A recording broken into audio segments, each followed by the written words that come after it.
There's a very peaceful thing. It was created and played in pastures and meadows. There's grass, there's outdoors, there's everything that people thought was American and feel about America you get in a ballpark. And it's the wonder of walking through that dark tunnel and seeing a huge open space where men play the little boy's game.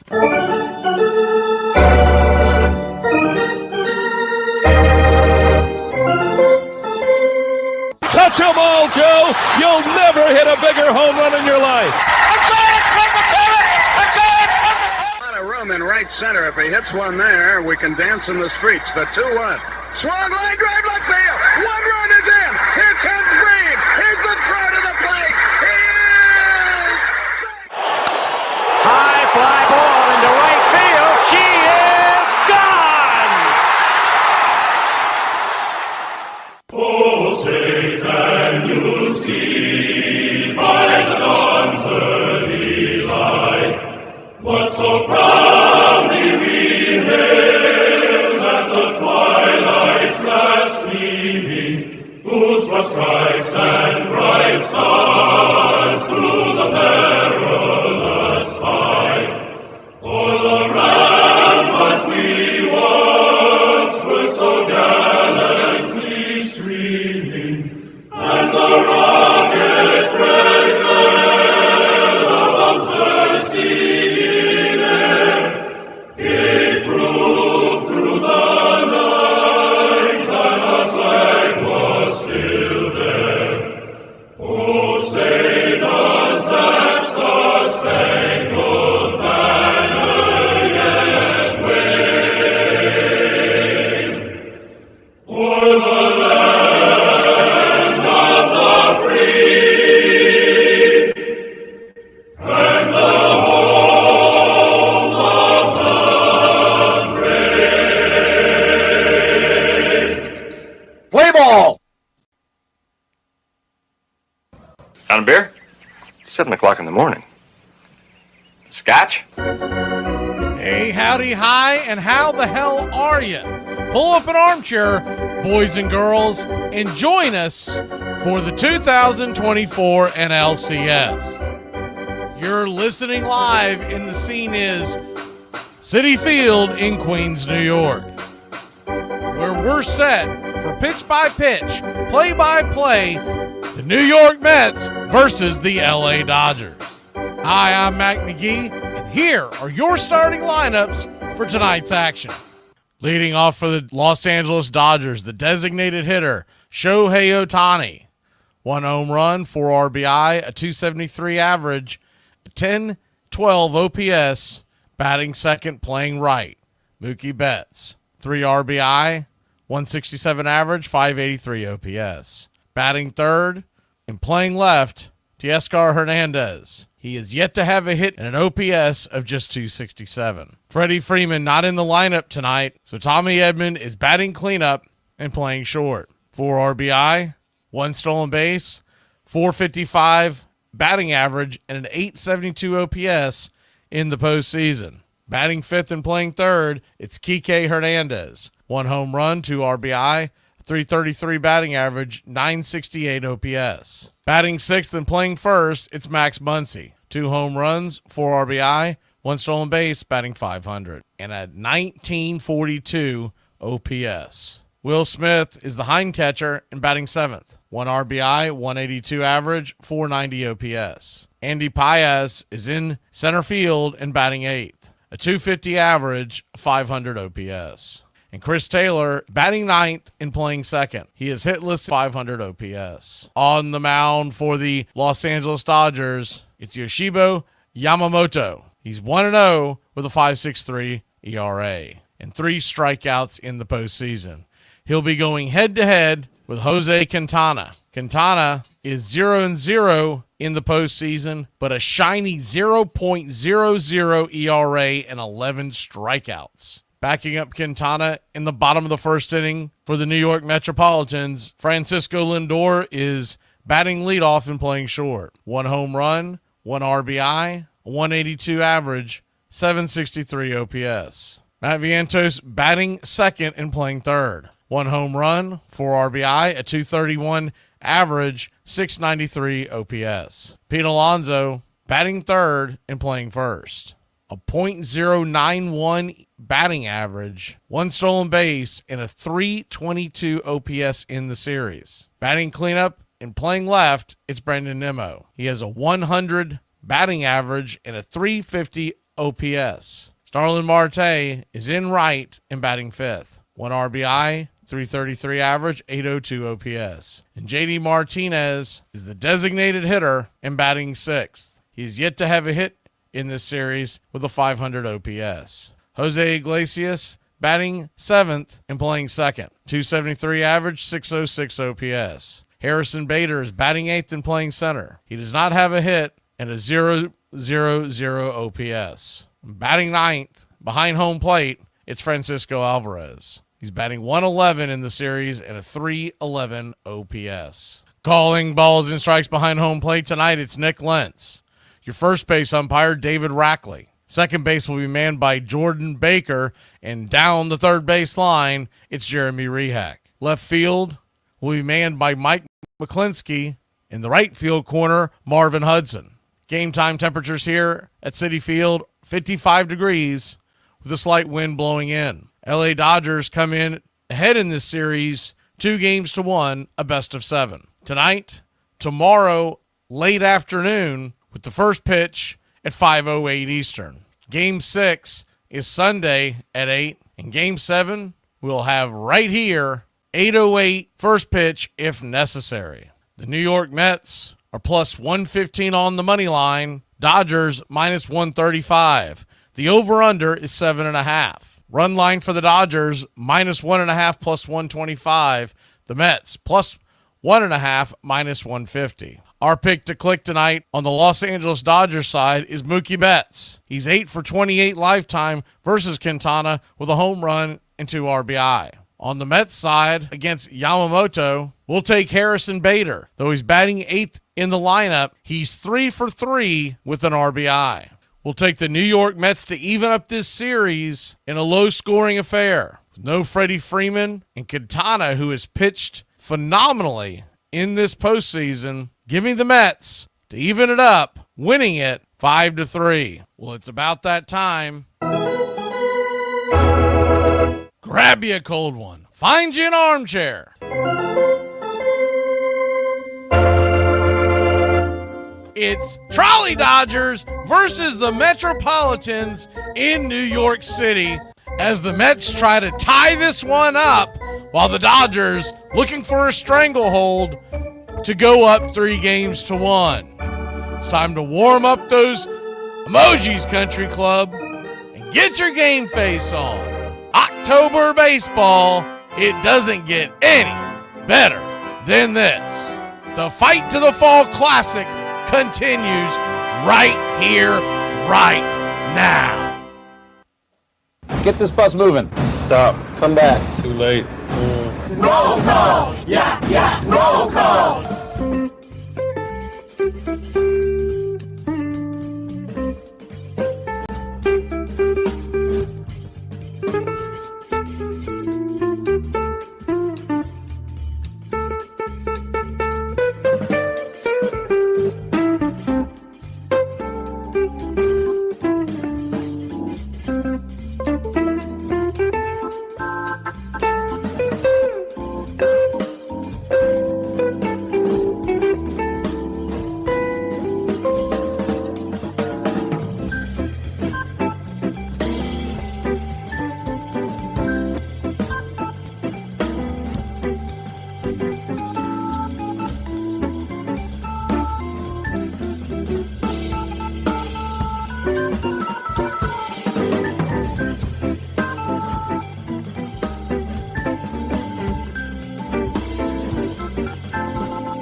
Hope everybody's having a great night. Keep you updated on what's going on with Yankees versus Guardians.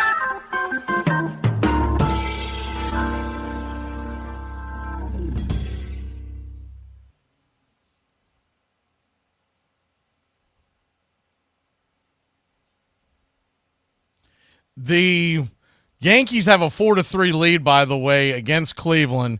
They're in the 8th, and Cleveland has a rally. So we'll let you know what's going on with that game as it comes along. The Cleveland Guardians spit the bit. They had a 3-1 lead, and their closer, Clase, came in with a runner on and 2 outs.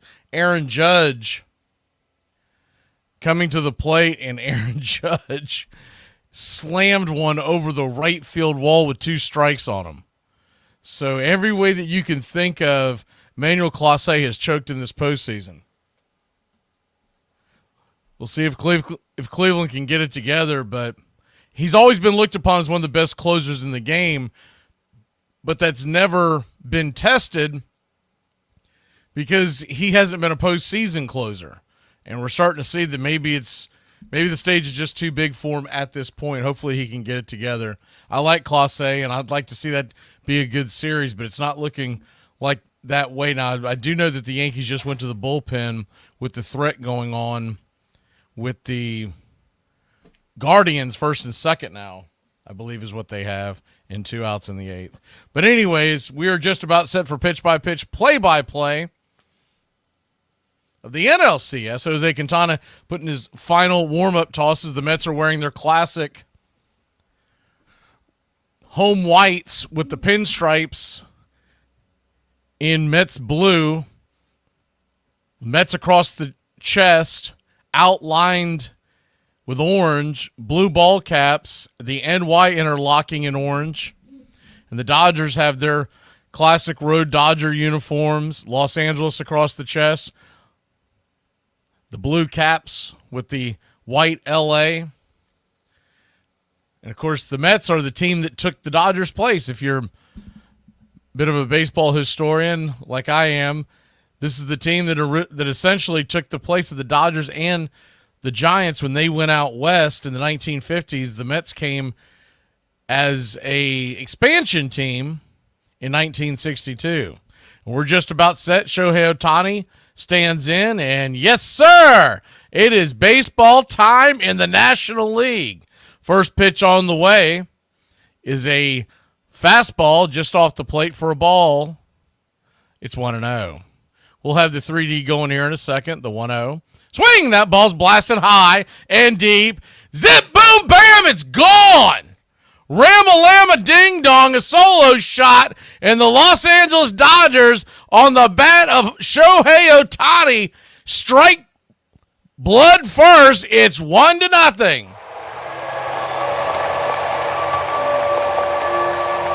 Wow. That'll wake up the crowds, or maybe quiet it a little bit here in New York. He took it right over the right field wall. That was an absolute laser. His 3rd home run of the postseason. Quintana goes back to work. The first pitch on the way to Mookie Betts is swung on and fouled straight back. It's 0-1. The 0-1. Lefty-righty matchup. Quintana kicks and fires. Swung on. Pops it up. High into right field. Coming in, making the catch is Marte. F9 in your scorecard, 1 away.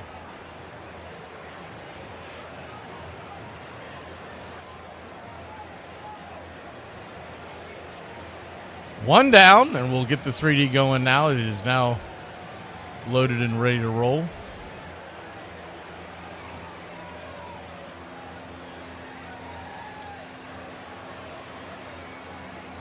The first pitch on the way to Teoscar Hernandez is a off-speed pitch in the dirt.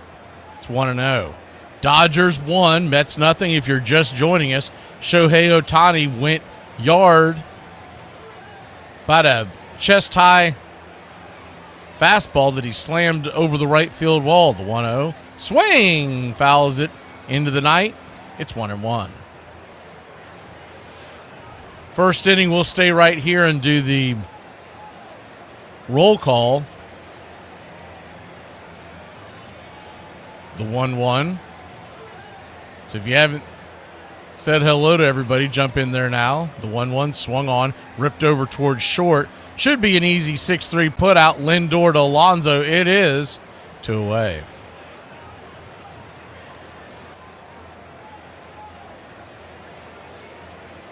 So 2 outs and 7 pitches in. Good on that front, but the solo shot by Shohei Ohtani has the Mets trailing early. Dodgers got out to an early 2-0 lead in game number 3 last night. First pitch is a bender right there for a strike. Curveball, 78 miles an hour. 0-1. The 0-1. Kicks and fires in the dirt. 1-1. 1-1 count.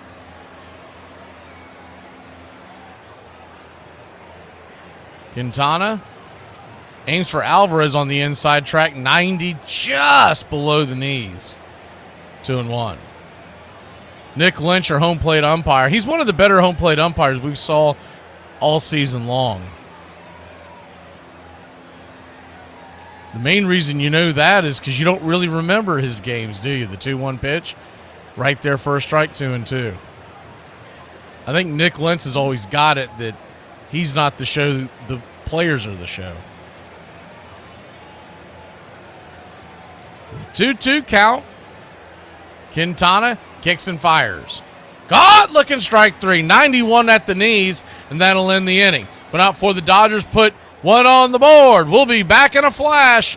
The Dodgers, Mets, game number 4, National League Championship Series. You know, the only people that ever remember all of those holidays and weekends that you worked for your company is your actual family, not your work family. That boss that calls you family, that got a goldfish brain. He can't remember it. Hey. No, stop. Don't do that. Hey, no, I gotta say something. Hey, I don't know whose kid this is over here in the produce section, but he's breaking up all the eggs, and I gotta clean this up. I'm about to drop kick his so I advise you to come get him. Y'all, Netflix and Hulu got one more time to raise their prices before I go dust off that DVD player that's been sitting in the garage. Fenway Park, this is not a park, this is a factory. And the brick facade and everything and the little red door on Yawkey Way was called Jersey Street back then. And then you walk through the gates and you come through that little tunnel, and then all of a sudden you see the green of the seats, the green of the wall, the green of the field, and the little dirt cut out, and the proximity of the foul line to the stands, and just the closeness of the bullpens to the crowd. And it's like you go down all of a sudden on one knee and you bless yourself and you go, thank God for making me a ball player, because it's heaven. As a game, I think it's the most interesting game. The units of measure are easy to deal with. The connection to history is plain. You say to an avid basketball fan, what's Kareem's final point total? And what was Wilt's when Kareem passed it? What's Peyton's final yardage total? What was Jim Brown's when Peyton passed it? Even the avid football or basketball fan doesn't know, but the casual baseball fan knows all of these landmarks of history, of individual achievements, of twists and turns in the game's history. 1947 means Jackie Robinson. 1961 means Roger Maris. 1969 means Men Walked on the Moon.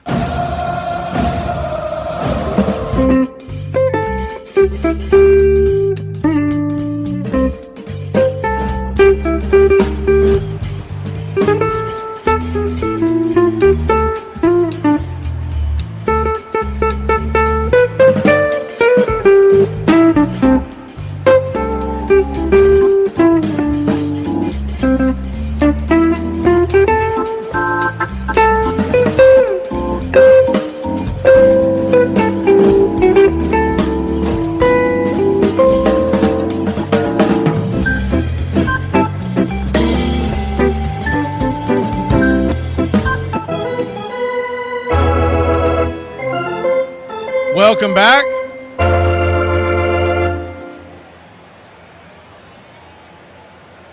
We had to run to break. I had to take care of something, so we'll go ahead and do the salutations here in the bottom of the first. First pitch on the way from Yamamoto is swung on and bang foul down the first base line. It's 0-1.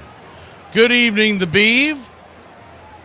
Country Club member. I see Garrett in the chat. Underwater in the chat. Hubbard.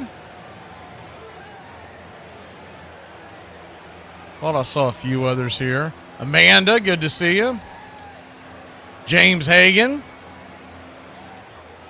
Howdy and salutations to James Hagan, Country Club member. The 0-1's foul back at 0-2. I feel like I'm going to butcher this, but Lurzov, the 0-2, swung on, chopped back up the middle. Yamamoto tries to make a play on it under his glove, but charging and making the running throw is Tommy Edman at short on the infield grass. It's going to be a 6-3 put out. One away. Oh, I guessed it correct. Awesome. 1990s and 2000s being steroids in New York. Yeah, that, I think it meant steroids everywhere in baseball. Just about.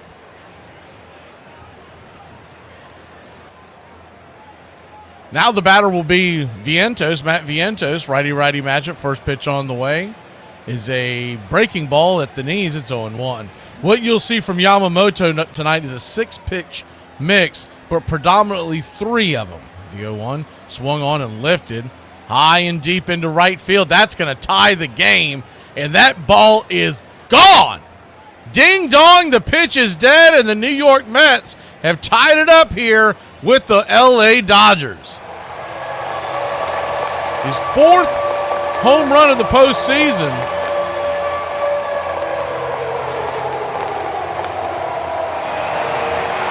.397 feet, 106 miles an hour off the bat. This guy is really starting to make a name for himself in New York. You hit 4 home runs in one postseason, and he's doing it. Pete Alonso comes to the plate. First pitch on the way, swing and a miss. Cutter on the outer edge, it's 0-1. The 0-1. Righty-righty. 92 just misses the track. 1-1. A 1-1 count. Yamamoto comes set and fires a 96-mile-an-hour fastball, swing and a miss. 1-2. Yamamoto had a bad outing his first playoff start in this postseason, but then settled down on his second is the 1-2. Inside. 2-2. Remember, he was the $300+ million man for the Dodgers coming from Japan on a 10-year deal. I believe he was 25 at the signing. I don't know if he's had a birthday since, but nonetheless, he'll be with the Dodgers for the next decade. The 2-2. Swing and a miss, strike 3. Got him with the slider. 2 away.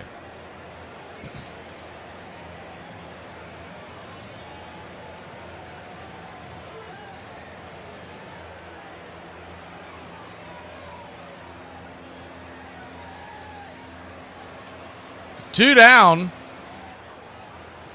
Brandon Nimmo batting in the cleanup spot tonight. Kind of a curious spot to put him, but they dropped him in the order. The first pitch on the way, 95. Down below the knees for a strike. It's 0-1. I feel like Nimmo is not the guy that you put behind Alonso to make someone pitch to him. We'll see how it works out, though. The 0-1, swing and a miss, 96 up top. 0-2. An 0-2 count. Righty, lefty. Yamamoto, his 13th pitch of the inning. Kicks and fires. Curveball down and in. 1-2. Yankees, by the way, are threatening once again in Cleveland. They lead 4-3, and they've got runners on second and third and nobody out in the ninth. The 1-2. Swung on, pops it up. High and out of play. We'll do it again. Same two teams tomorrow night. It'll be a 5:08 first pitch.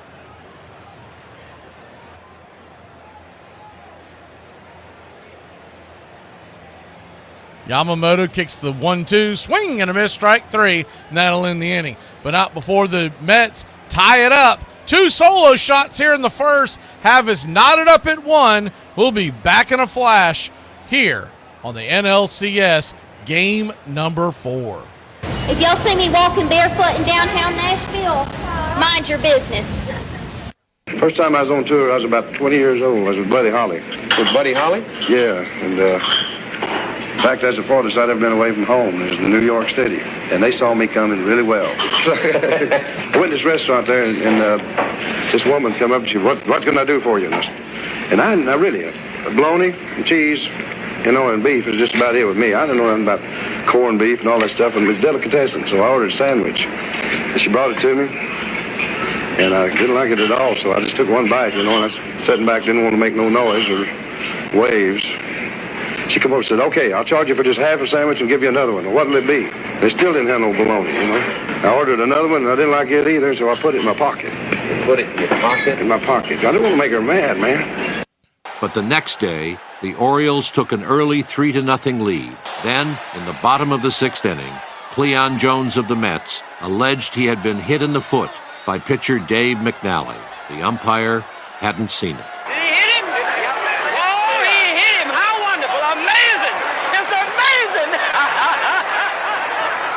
Hodges called for the ball and pointed to a minute speck of shoe polish. Jones went to first. And here comes Earl Weaver. You could bet on that. Next up was Don Clendenin. Deep left field to the warning track. His home run into the left field stand scored Jones and brought the Mets to within 1 run. McNally ahead 0-1.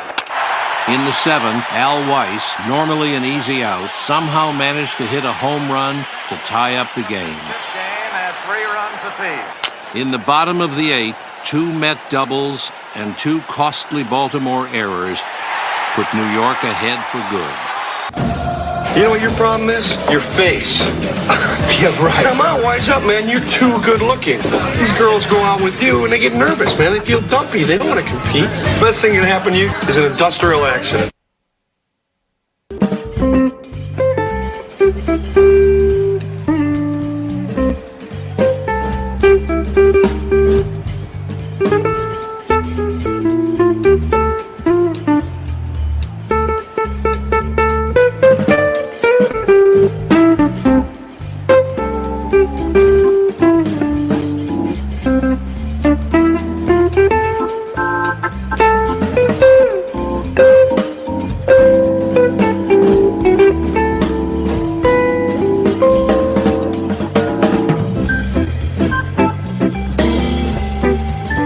Welcome back. First pitch on the way from Quintana is a sinker on the edge. Called for a strike. It's 0-1. The 0-1. Lefty-righty. Kike Hernandez, the batter, batting .333 this postseason. Swing! And that ball's belted high and deep into right field. Running over, making the catch really close to the wall is Starlin Marte as it crosses into the warning track. 1 away.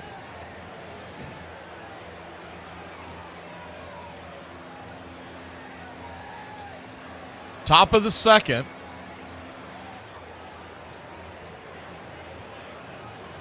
Dodgers lead the series 2-1, best of 7. Tonight and tomorrow night in New York. And if it's needed, 6 and 7 in Los Angeles on Sunday and Monday. First pitch to Max Muncy is off the plate wide for a ball. It's 1-0. The 1-0. Brings it. Bender way outside wide, 2-0.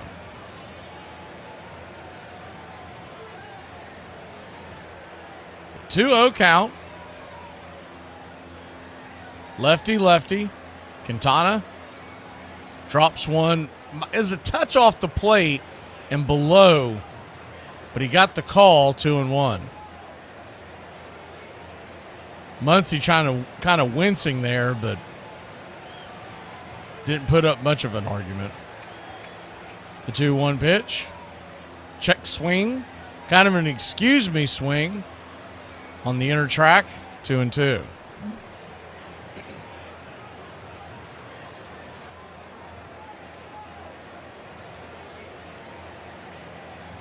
Dodgers 1, Mets 1, top of the second. The 2-2.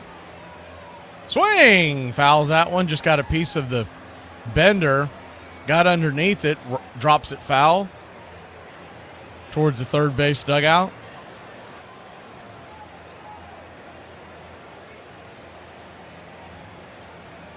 The 2-2. Quintana turns and deals. Outside wide, 3-2. So he's really nibbling, and that's what you'll see from Quintana. He throws a 5-pitch split. The sinker, 4-pitch. The sinker, curve, 4-seam, all come in pretty close together on the percentages of 3-2. In the dirt ball 4. So Max Muncy will head on down to first. 1 on, 1 out here in the top of the second inning. Quintana throws a sinker, a curve, and a 4-seam.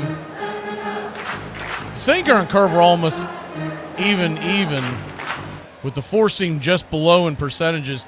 And he'll throw a changeup at 19% to keep you off balance. First pitch on the way is that changeup for a strike to Smith. It's 0-1. The sinker and curve come in around 29-30% apiece, and the 4-seamer at 22.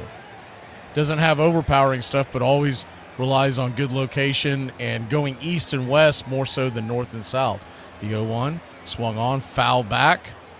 It's 0-2. An 0-2 count, by the way. The Yankees have taken a 5-3 lead in the ninth over the Guardians. They're still batting. Will Smith, 2 for 4 in last night's game. The 0-2. Swung on, chops it back towards the mound. Quintana fires it to second, and he'll throw it down to first. And do we have a 1-4-3 inning-ending rally-killing double play?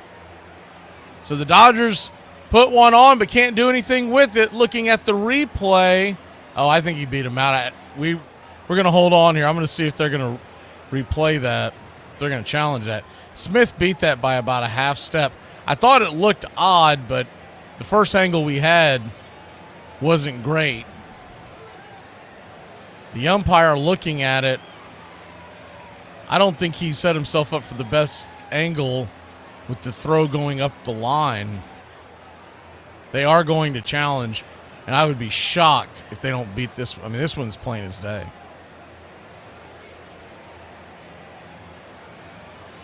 It was a one-hopper back to the mound, and Quintana threw it to Iglesias. Iglesias got the ball out of his glove pretty quickly, kind of threw off to the right, and the throw went wide of the bag. Alonso had to dig it out.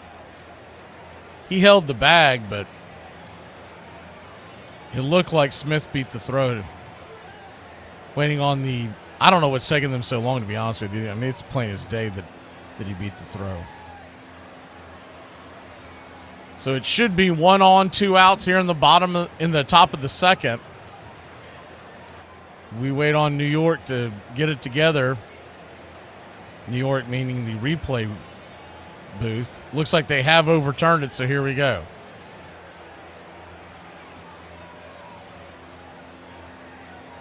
So to set that back up, this will be 2 outs, 1 on.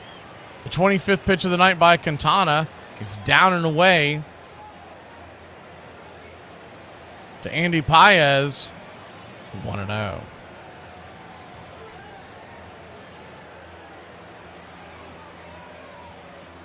The 1-0.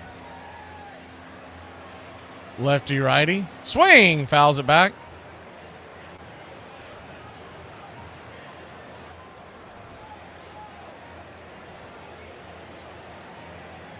One count. Beav is asked about Merrifield in Atlanta. He's a free agent. And all that begins the day after the World Series ends. The 1-1. Down below the knees, 2-1. Appreciate the heads up, James. I always have to have it on a different view before we get to the 3D. It really is annoying. But I have to go to a different monitor to change that. If I'm not right there, I tend to forget it. I'm not paying attention to the scoreboard like y'all are. The 2-1 pitch. Swing. Hits it up the middle. Should be an easy 6-4 put out. It is. And that'll end the inning. So the challenge was overturned, but the Dodgers do nothing with it. We'll head to the bottom of the second, 1-1 in Gotham. My wife asked me if I'd clear the dinner table. Got a running start, but I made it. Y'all, I've come to realize that all I have to do is buy one item of clothing from an online store, and that company will send me 2 emails every single day for the rest of my life. I am has tweezers in my car years old. I used to drop it low and pick it up slow on purpose, but now it's an accident years old. If you hear about me popping and locking anywhere, that's just my bones with any sudden movement years old. I am at the doctor's office and they give me 38 forms to fill out that say, what's your birthday? What's your birthday? What's your birthday? And then the last one is like, and how old are you? And I write in the little line, I'm off the clock. You do the math, you lazy sons of years old. That's how old I am. I wouldn't do anything for a Klondike bar, but I would do some sketchy stuff for some coffee. On October 14th, 1992, the Pittsburgh Pirates were in Atlanta facing the Braves in the 7th and deciding game of the National League Championship Series. With 2 outs in the bottom of the 9th, Pittsburgh led 2-1, but Atlanta had the bases loaded. A pinch hitter, Francisco Cabrera, who had had only 10 at-bats all season, was at the plate. And now the Braves season hangs in the balance. The 2-1. Line drive and a base hit! Just as the score... With the tying run in, most assumed that the runner on second, Sid Bream, hobbled by 5 knee operations, would be held at third. But the third base coach sent Bream anyway. Bream to the plate! And he is safe! Safe at the plate! The Braves go to the World Series! For the next decade and a half, Atlanta would dominate the National League, returning again and again to the postseason. Braves Country Radio, your home for the classic call of Braves Country Baseball.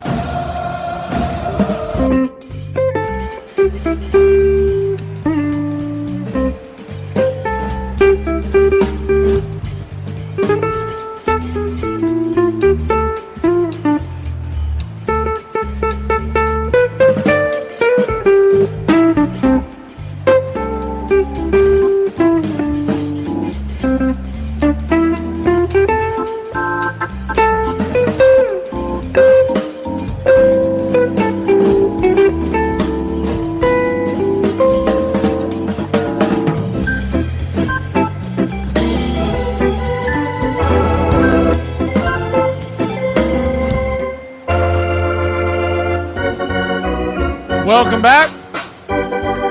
1-1 your score. We're heading to the bottom of the second inning. Mets coming to the plate. Starlin Marte will lead us off. First pitch on the way to Marte is 91. Cutter on the outer part of the plate. About letter high, it's 0-1. Marte batting .250 in the postseason. The 0-1. Shows bunt, offered at it. The ball went inside, but they didn't call the strike. So, strange call by Nick Lentz. Different umpires have different interpretations, but if you offered it the bunt like he just did, and he did, You got to call that a strike. The 1-1 swung on, sizzled back foul, 1-2. So this doesn't just go for Charlie's question about Whit Merrifield. The ice cream man, as I like to call him, is the 1-2. Just misses below the knees. 2-2. But pretty much any article you see between now and the beginning of free agency is the 2-2 pitch. Swing and a miss. Strike 3. 1 away. Nasty curve. That thing took I think that actually might have been his splitter. The way he was holding it, that was probably his splitter. But it had curve action. Diving into the zone. Almost like a screwball over the top. But any of these articles that you see is the first pitch on the way is a swing and a miss.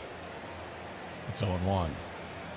They're all based off of guesses, and they're just trying to get people to click on the articles because they know fans of teams who aren't in it, who aren't still in the playoffs, are just searching for anything to read about their team. Is the 0-1 is right there, first strike, 0-2. But these players have left the facilities or started their vacation, and free agency is the 0-2. Strike 3. Got him right there at the knees, 2 away. It's 4th strikeout of the game by Yamamoto. And other than that home run he allowed, really pitching well. But they'll take off, and they're on vacation. You're talking about it's at least 2 weeks before free agency will begin. First pitch on the way is a swing and a miss strike. It's 0-1. For a guy like Merrifield, who's a free agent, and though he might have enjoyed his time of Atlanta, you got to look at a couple of big factors there. Is the 0-1 right there at the knees over the top? 0-2. Hey, he got paid $8 million last year to get released by the Phillies. He's not getting that this year. He might be looking for it, but he's not getting that from Atlanta. The 0-2. Chop foul down the line, 1-2. Or excuse me, the 0-2 once again. But he has, if he would have gotten released by the Phillies and did nothing after that, he would be really hard-pressed to find work for less than league minimum. But because he played pretty well down the stretch for Atlanta, he just helped his cause. The 0-2, check swing, foul, out of play. We'll do it again. But it means it makes it that much more difficult for the Braves to be able to re-sign him. Because the Braves are going to be looking, anyone that they sign, unless they make some major trade, is going to be sitting on our bench. The 0-2 swung on. That ball's roasted into left field in between the 5-6 hole. And the New York Mets have a runner on here in the 2nd inning.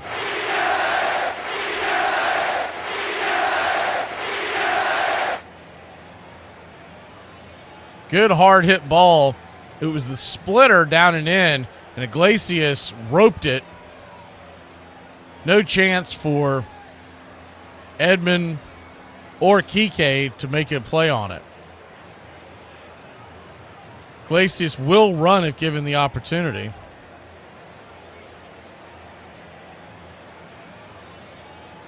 First pitch on the way. Misses the zone. It's 0-1. Or 1-0, excuse me. Changing the view for you. The 1-0. Kicks and fires. 96 right there. 1-1. 1-1 count. Not sure what is going on here. Let me double check this. 1-1 count from Yamamoto. Brings it. 96 right down the pipe. 1-2.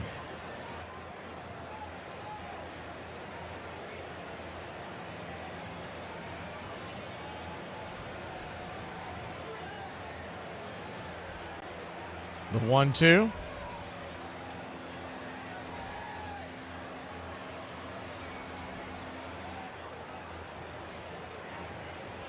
That ball misses again, 2-2. For whatever reason, the action cam's not working, so we'll set that aside. 2-2 count. Yamamoto comes set. Kicks and fires. Swing and a miss, strike 3. Got him. That'll end the inning. Mets put one on, but can't do anything with it. We'll be back in a flash here. Game number 4, NLCS. I didn't know Sylvester Stallone was on his 3rd marriage. I guess his first one was Rocky, and his second one was Rocky 2. Girls, what's just happened? So, there's an ice cream van there selling just 2 ice creams with 2 chewing gums in it. Yeah. For bloody £9 for 2 of them. £9 for 2? Yeah, £9. That is going to get nowhere. One that comes on my street is either £1 a p or £2. Like, he's going to get nowhere with that. No, he ain't, is it? No, he ain't. That's well bad, isn't Yeah, it? you should know. And he only does bloody card. Stood there with my cash. Bloody hell. That's well bad, isn't it? Bloody well bad. Yeah. Yeah, bet he can hear me. Next time your wife asks you if the dishwasher is making a funny sound, tell her no. You sound just fine to me.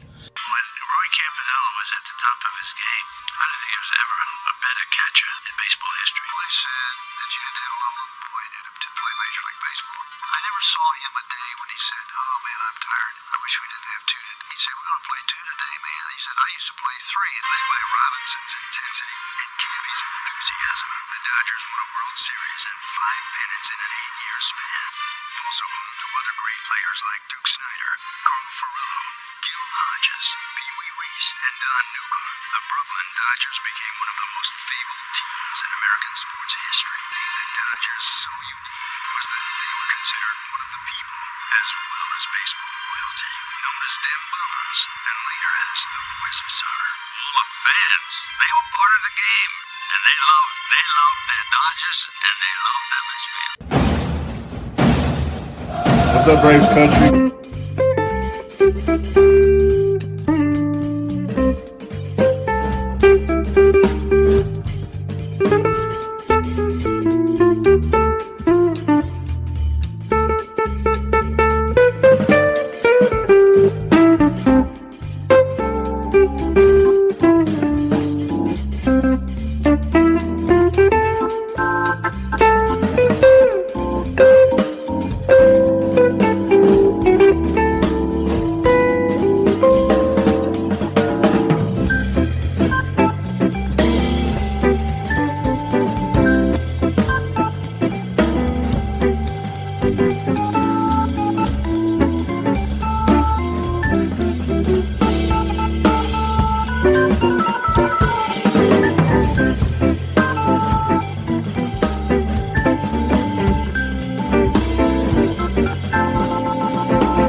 Welcome back. First pitch on the way from Katana to Chris Taylor. Is swung on and fouled back out of play. It's 0-1. The 0-1. Swung on and rattled foul down the third base line.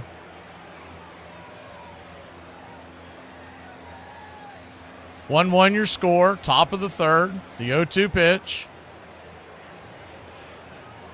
85-mile-an-hour changeup just off the plate. 1-2. Mets and Dodgers both scored their only runs via solo shots earlier in the game, if you're just joining us.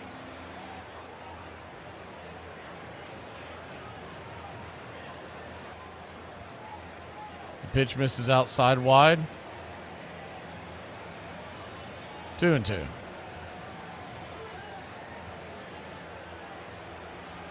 Two count.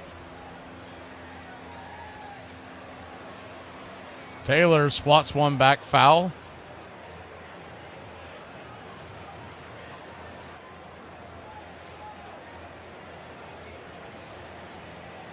Top of the third inning, Quintana at 33 pitches.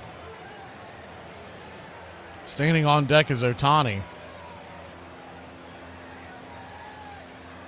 Alvarez is going to call for time real quick. Didn't like what Quintana had dialed up, so he runs out there to the mound using one of their moves.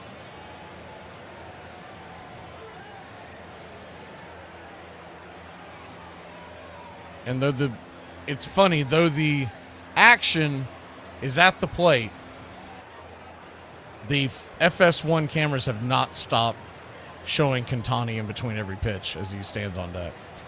It's find someone that looks at you the way the national media looks at Shohei Ohtani. That's all I can tell you. Quintana brings it. The 2-2 pitch, swung on, lifted into right field, drifting back, making the catch is Marte. One away.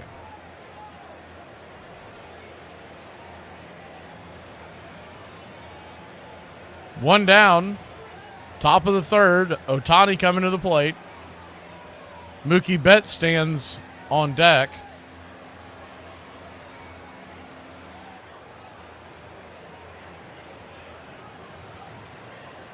First pitch on the way to Shohei. It's outside wide for a ball. It's 1-0.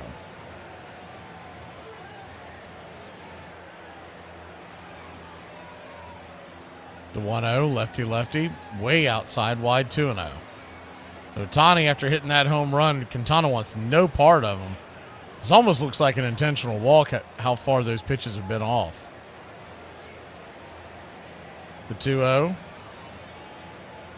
Listen, fires, 90 miles an hour, 3-0. 3-0 count, see if he'll even challenge him. By the looks of it, it doesn't look like that he will. The 3-0, down below the knees, ball 4. So he'll head on down to first. Mookie Betts will come to the plate.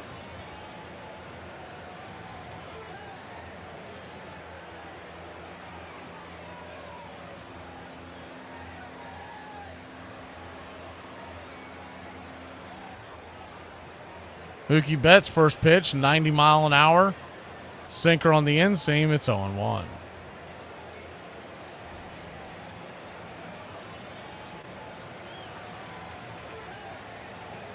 The 0-1. Quintana kicks and fires. Swing, rips it through the middle. That's going to get through for a base hit. And the LA Dodgers have runners on first and second, one out. Here in the heart of the order in the third inning.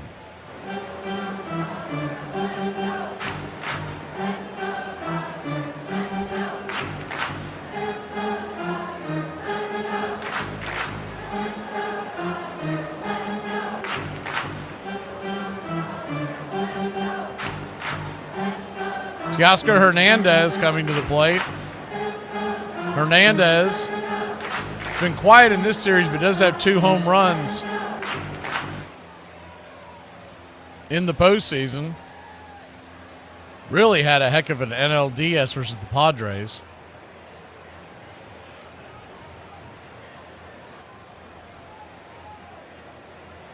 First pitch on the way, 87 mile an hour changeup, misses wide and out of the zone. 1-0.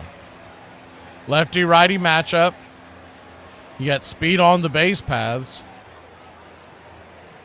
Quintana, 41 pitches in. Comes set, looks over his shoulder. Kicks and fires. 1-0 pitch. Misses down on the outer edge. Is he going to get the call? He does not. 2-0. So a 2-0 count. Cleveland, by the way, has tied up the game against the Yankees. They are in the 10th inning in extras, 5-5. New York is batting. The 2-0. Outside wide. Called for a strike, 2-1. 2-1 count.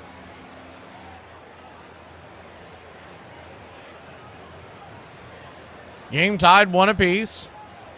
Quintana turns around, fires it over to first. Pretty good move, but Ohtani gets underneath the tag.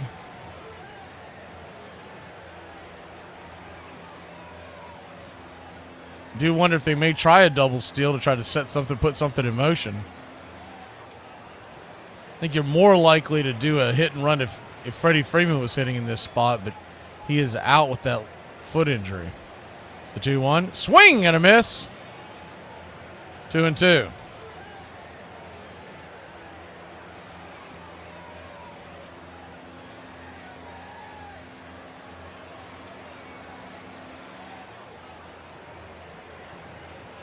The 2-2. Quintana comes set. Swing and a miss. Strike 3. Got him. 2 away.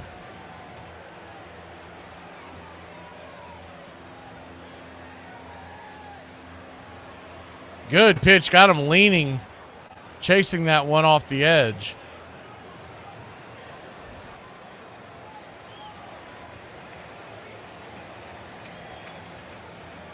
Saw there was a Thursday night football game. I thought about putting it on in the background until I saw that dud.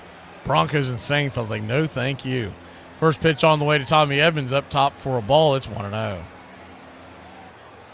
You almost wonder if Major League Baseball paid them to put those two franchises on it up against the NLCS and the ALCS.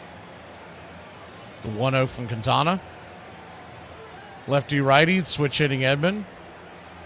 Fires it inside, 2-0. 2-0 count. Edmond really had a very good postseason. More of a hitter that goes gap to gap with speed, but they do have him hitting cleanup. The 2-0 to Edmond. Swing. Lifts it into left center field. That's going to get down where the green grass grows. 1 run will score. Shohei Ohtani coming around, and they're going to hold Mookie Betts. I'm a little surprised by that. The Dodgers lead it 2-1. I think with Mookie's speed, it would have taken a perfect play to get him. That ball took a long time to get down. By the time it hit the ground and they cut it off, Mookie was hitting third base. And Nimmo, who has one of the weaker arms in the outfield in Major League Baseball, he had the ball, was going to have to throw against his backside with that bum foot.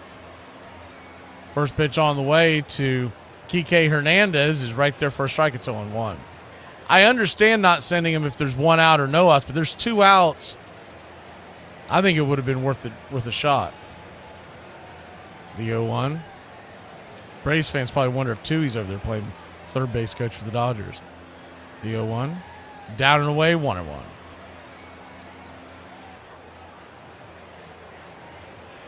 Just as I say it, James is putting it in the chat. The 1-1 count. Lefty-righty. Kike at the bat. Muncy is on deck.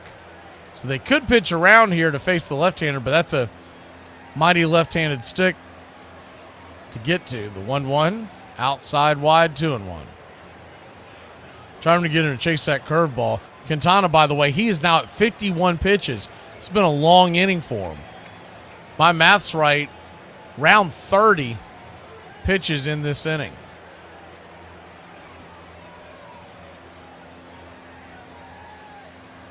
The 2-1 pitch.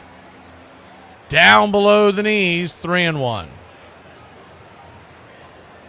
A single here should score 2.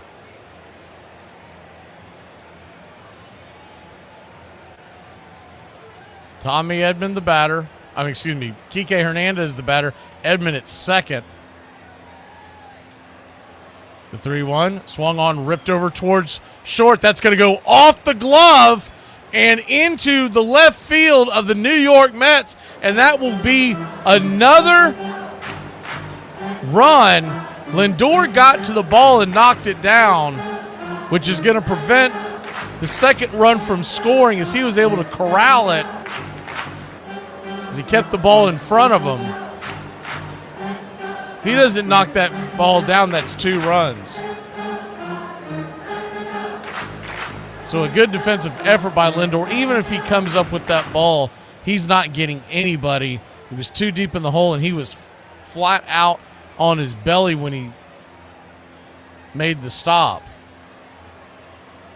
So an infield single for Kike Hernandez, another RBI.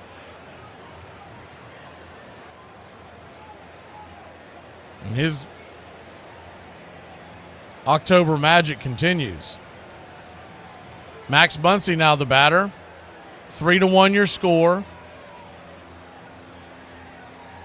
Top of the 3rd inning, lefty-lefty. They went out there to talk to Quintana. Probably more than anything just to give him a breather.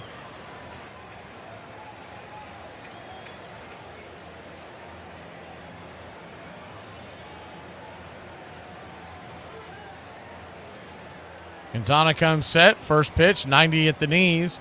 It's 0-1. 54 pitches now for Quintana. He started this inning, I had it jotted down as 27. I may be off by a pitch or two, but he's essentially thrown as many pitches in this inning as he threw in the first 2. The 0-1. Outside wide, 1-1. 1-1 count. Dodgers trying to get a win here to give, and if they were to get a win and give Freddie the day off, they'll probably give him tomorrow off too and hope they can end it. If not, he'd be available this weekend. The 1-1 in the dirt, 2-1.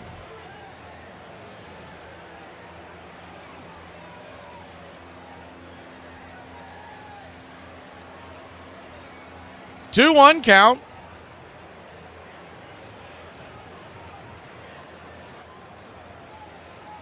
Budo is warming up in the bullpen for the Mets.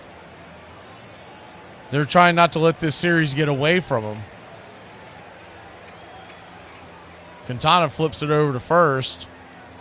Not much of a lead by Kike. He's easily back.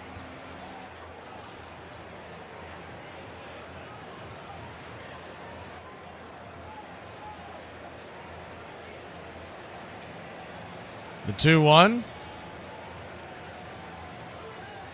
Lefty-lefty, here's the pitch. Outside wide, ball 3, 3-1.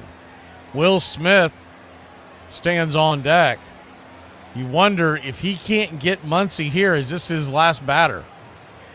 If he walks him, would you go to the right-hander to face Will Smith? We're just in the 3rd inning, but you can feel the series slipping away from you if you're a Mets fan. The 3-1 count. Here's the pitch. Outside wide, ball 4. We're going to find out here as the bases are now loaded with 2 outs. And the right-handed batter, Will Smith, coming to the plate.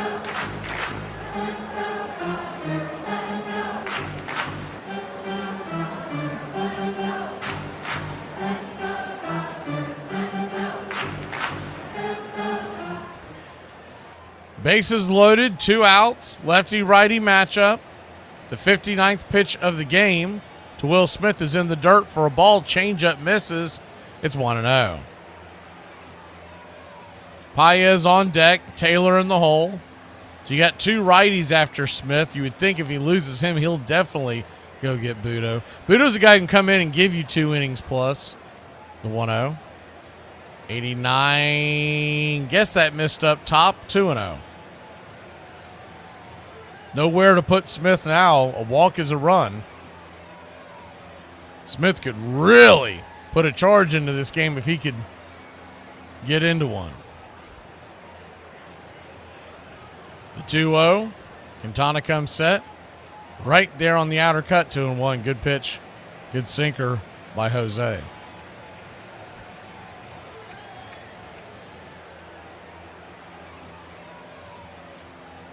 Dodgers 3, Mets 1. Still just in the 3rd inning. The 2-1 pitch. Swing! Rifles it back foul.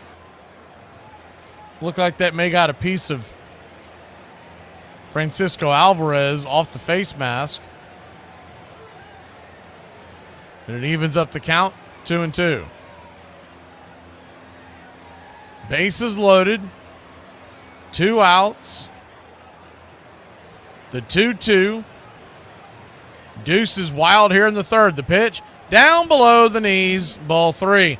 So now the runners are going to be off and going.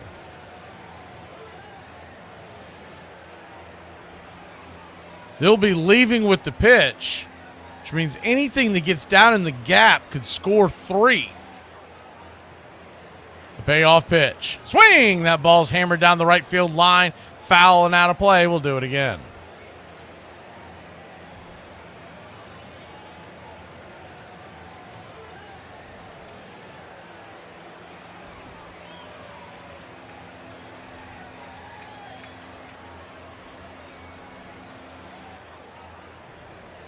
Full count.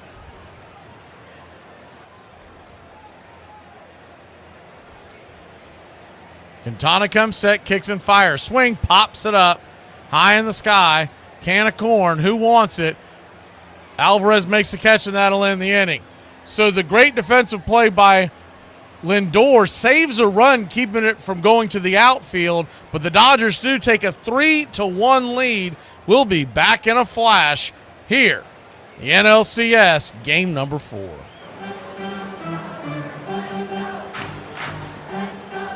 Who is the youngest player to appear in a Major League Baseball game? Look no further, this is the story of Joe Nuxhall. With many baseball players being called away to serve in World War II, the Reds, looking to fill out their roster, were interested in signing a 36-year-old semi-pro pitcher named Orville Nuxhall. The game they came to scout had Orville pitching for one team and his 14-year-old son pitching for another. Both of them would be offered tryouts, but only Joe would be able to attend. Joe would make enough of an impression during his tryout that he was offered an opportunity to travel with the team on their next trip to St. Louis. Although he made the trip to St. Louis, he wouldn't be able to make the trip to Chicago due to school resuming in the near future. He would sign a contract with the Reds in 1944 that paid him $175 a month, signed on his behalf. On June 10th, 1944, at the young age of 15, he made his Major League debut playing mop-up duty with the Reds, trailing 13-0. 2/3 of an inning, 5 runs allowed on 2 hits and 5 walks. The next out he would get wouldn't come for another 2,902 days and wouldn't return to the majors until 1952. 14 years later, at the age of 37, he retired from baseball with 135 wins and 2,300 innings under his belt, spanning over 16 seasons. At the heart of this cultural phenomenon was Jackie Robinson, and in 1956 he would lead the Dodgers to the 6th pennant of his career.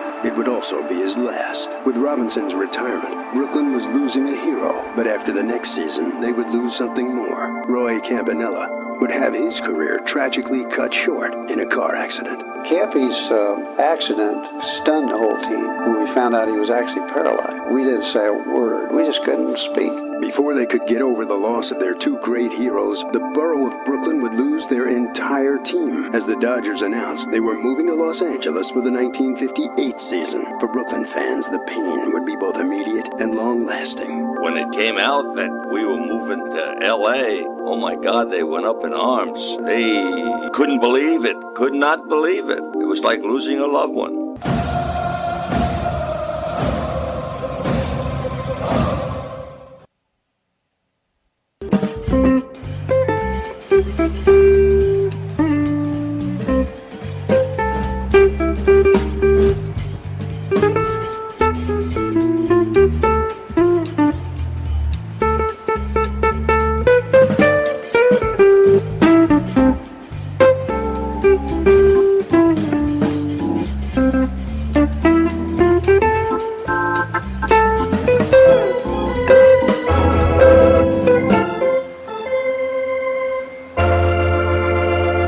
Welcome back. Those of y'all listening on radio or other platforms we have, the Guardians have walked off the Yankees. So they now lead that series 2-1, but they now have a pulse. First pitch on the way to Alvarez is chopped foul for a strike. It's 0-1. The 0-1, Francisco Alvarez misses out of the zone. 1-1. 1-1 count. Righty-righty matchup. Infield is back into the left. Ball is swung on, and that ball's chopped through the infield. Against the shift, it's going to be a leadoff single for Alvarez and the Mets to get them going here in the bottom of the third inning, trailing by only 2.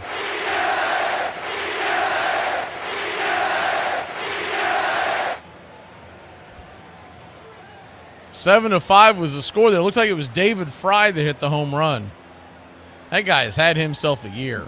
It was Fry, a 2-run home run. Lindor, the batter, first pitch. Down below the knees. 1-0. Righty-lefty matchup. The 1-0. Yamamoto, 38th pitch of the day. Brings it. Curveball swung on, ripped up the middle. That's going to get through for a base hit. Alvarez, who doesn't run very well, will slam on the brakes. At second, we got runners at first and second. Nobody out. And that man, Matt Vientos, is coming to the plate.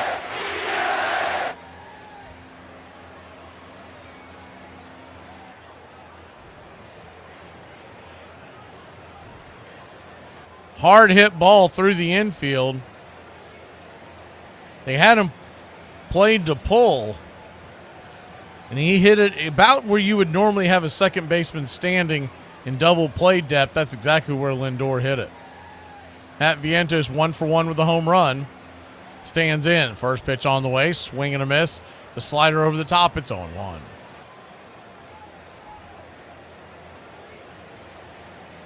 The 0-1.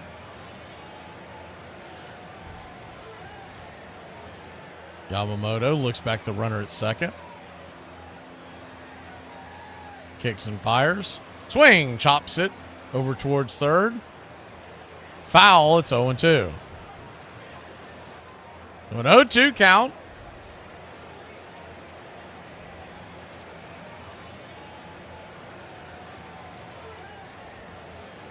If you're just joining us, Vientos tied the game up with a home run earlier after the Shohei Ohtani home run in the top of the first. He hit one in the bottom of the first.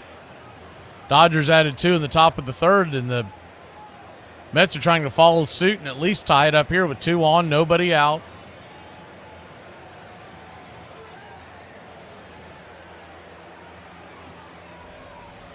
Three to 1 your score. Yamamoto comes set. Kicks it. Swing, fouls it off. We'll do it again.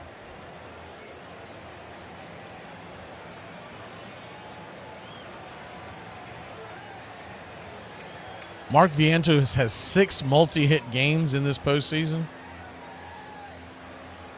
I mean, this kid has just been unreal in October. He had an enormous series against Milwaukee. He kept the good times rolling against Philly. The 0-2 count.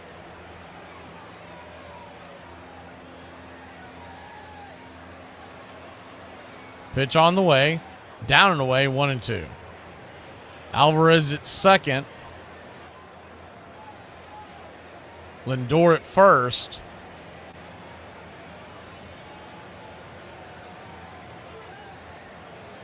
Good speed at first, good speed at the plate.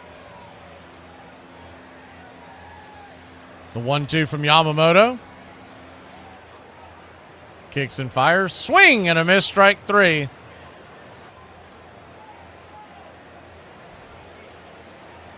One down. That'll bring Pete Alonso to the plate. Alonso, 0 for 1. He's batting just .206 in the postseason.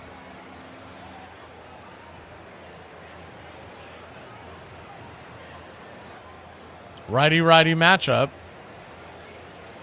First pitch to Pete. 93 down and away. 1-0. He struck out in the first, hitting just .206, but he does have 3 home runs, including that big home run in the Milwaukee series. The 1-0. Up top. Grabbed the zone. I guess he's not going to get the call. 2-0. Bit of a strange call there by home plate umpire Nick Lentz. The 2-0.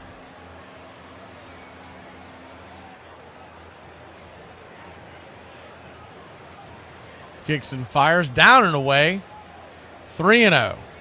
So Yamamoto, and he's in danger of loading the bases here. Standing on deck is Nimmo. If they keep it going, Marte is in the hole.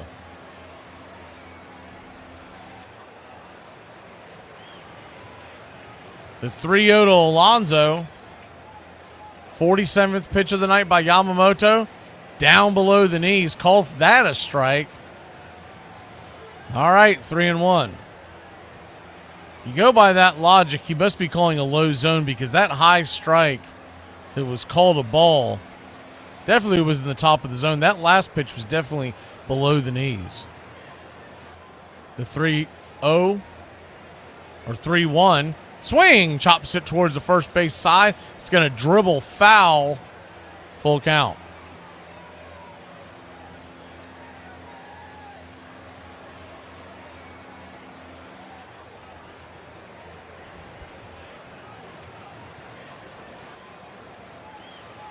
Alvarez on second.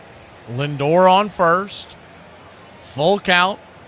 One away. Lonzo's going to call timeout.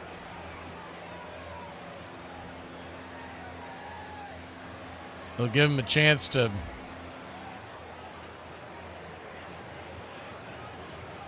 readjust and climb back in the box. Mets trail by 2. It's 3-1, bottom of the third. Play right now is at the plate.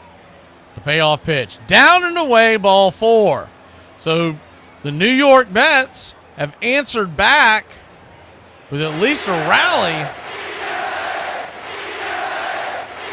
Bases loaded, 1 out. Mark Pryor, the pitching coach of the Los Angeles Dodgers, is going to go out there and talk to him. Nimmo, a pesky hitter, coming to the plate.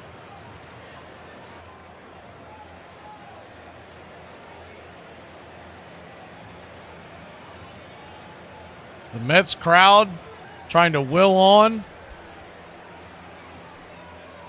Brandon Nimmo. Met fans are standing at their feet, waiting to see if Brandon Nimmo can come through here.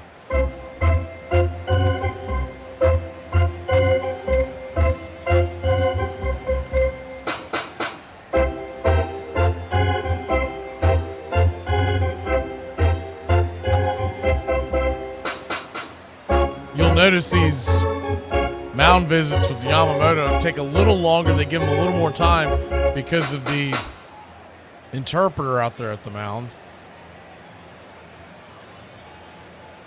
having to relay back and forth.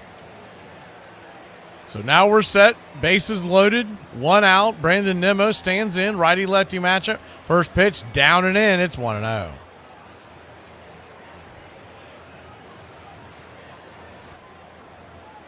The 1-0. We're just here in the third inning. Righty-lefty. The pitch by Yamamoto. Swung on, fouled out of play, 1-1. Yamamoto better be careful. A few times tonight, he has came dangerously close to getting an automatic ball called on him because of the pitch clock. That one there, he let go of it at the 1 second mark as it was winding down to 0.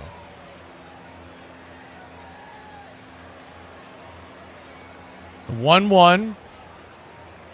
Check swing foul. 1-2. So a 1-2 count.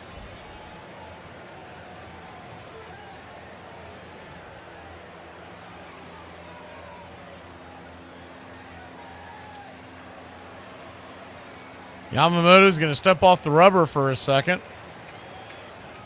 Trying to reset himself. Bases loaded, 1 out.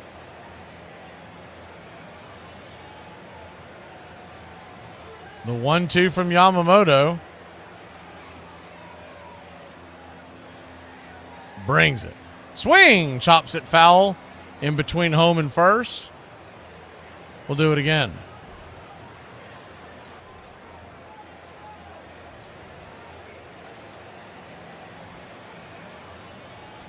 "53 pitches into the night.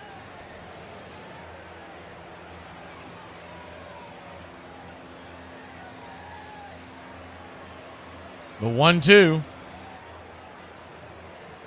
Swing.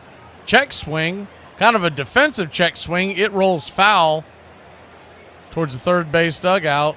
We'll do it again.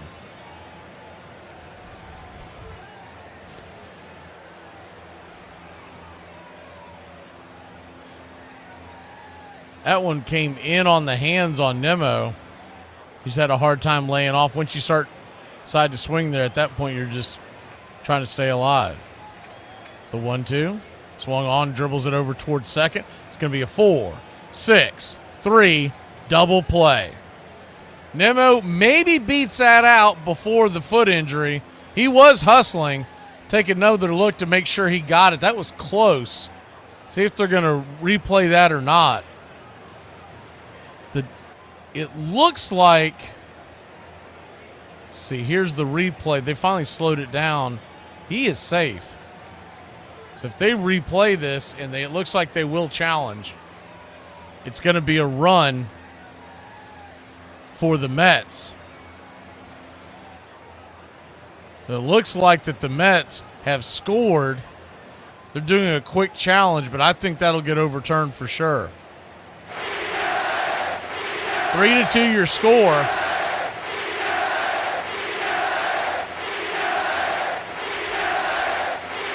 If common sense prevails, it'll be 3-2, 2 outs, and runners on the corners. Yeah, they're showing the replay. His foot is touching the bag, and then the ball hits the back of the glove of Max Muncy. That is if you have Freddie Freeman over there, he's out. Because Freeman's going to know to stretch and extend that glove. Muncy stretched a little bit, but not much. He was kind of waiting. He was letting the ball catch him instead of him going out there and getting the ball. He's not really a first baseman by trade. He's kind of picked it up along the way. Remember when he first came up with the Dodgers several years ago, he was a left fielder. Then they started bringing him into the infield as he had done it quite a bit in the minor leagues. He's definitely safe. They're taking forever to review these plays. The back heel of his foot is hitting the bag, and then the top of his foot hits the remainder of the bag, and then the ball hits the back of the glove. So he's easily safe. Nemo was hustling down the line, limping but fighting through the pain. You got to respect that. So they do overturn it. So that's another thing that FS1 does a terrible job at. When they do overturn it, there's no indication on your screen. You just kind of have to read the room and realize that's what they've done.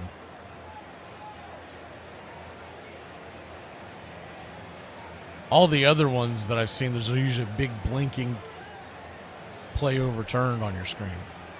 Starlin Marte will take a swing at the first pitch deep in the hole. Edman fires it. 6-4, inning ending, put out. Good defensive play by Edman. That ball was roasted towards left field, and he was able to get to it and get enough on it to get Nemo. Once again, if Nemo's healthy, I don't know if he's going to be out there, but that's what you're dealing with. We'll be back in a flash. The Mets cut it to a 1-run lead here in New York. Hey, I don't know who needs to hear this, but living your life to the fullest does not have to involve hiking. I told my boss that 3 companies were after me, and I needed a raise. Which companies are after you? He said. I said, gas, electric, cable. I'm 41 years old. I'm 42. So that means that I am older than the Ma'am, what's your citation for writing me a ticket? Yes, ma'am. know who my father is? Why, didn't your mother tell you? Duke, Pee Wee, or Hodges, we basically had all had our best years behind us by the time we moved to LA. For a team that had grown used to success, the '58 season was a rude shock as the Dodgers finished next to last, their worst record in 14 years. And as they began the 1959 season, the Dodgers were in need of some inspiration. They would receive it in an unlikely source, their former catcher Roy Campanella. On May 7th, the Dodgers held a tribute for Campy. It was an exhibition game against the Yankees to raise money for his medical bills. A record 93,000 people attended. All of the lights will be turned out as Pee Wee Reed wheels a chair that holds Roy Campanella. And tonight, on his last trip to the mound, the city of Los Angeles says hello to him. They told everybody, we want each one of you to light one match. What a sight that was. Lights at the Coliseum, perhaps the most beautiful and dramatic moment in the history of sports. It meant a lot. It was something that, we got to do. We got to win for people in LA. We came out here and they expected us to win, and we've got to show the fans that we're still a good ball club.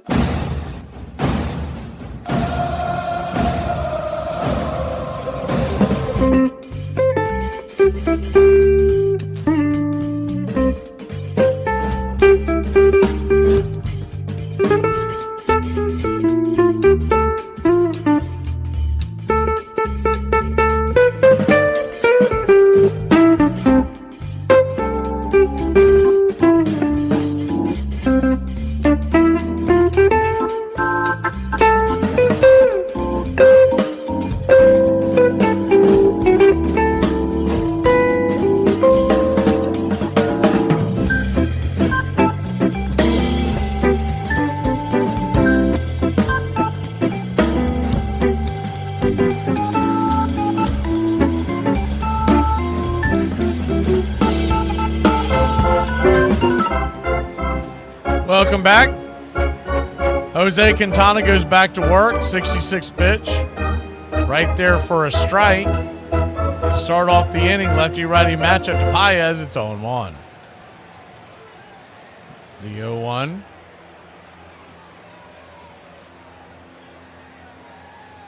High and out of the zone. 1-1. 1-1 count.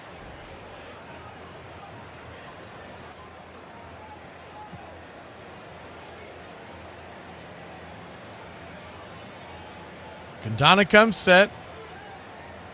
Rips an 88-mile-an-hour fastball. Misses high, 2-1. The 2-1. Swing and a miss, 2-2.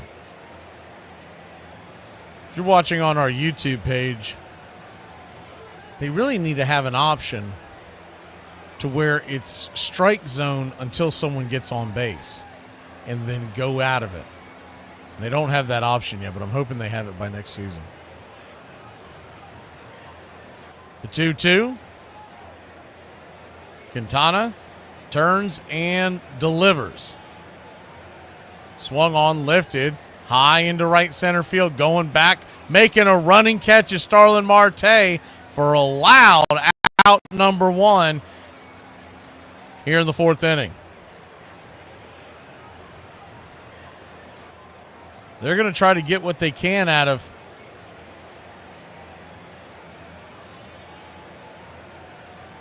Quintana here. 70 pitches. At the same token, they're not going to want to, if he gets in trouble like he did last inning, I think he'll be gone. Budo warming up in the bullpen. He has sat down for a second, but first pitch on the way to Taylor is a swing and a miss strike. It's 0-1. I thought you might actually get Budo start off this inning, but they decided to go back to Quintana one more time. You wonder if he'll even get a chance to pitch to the top of the order. This could be his last batter. The 0-1. Misses high, 1-1. Shohei Ohtani stands on deck. Taylor 0 for 1 on the day. Does not have a hit in this postseason. 1-1 count. Down and in. 2-1. Not only is he hitless in the postseason, he's got a 143 OPS. If you're not familiar with what that is, the best way to describe that is oof. The 2-1. Quintana lets her go. Outside wide ball 3-1.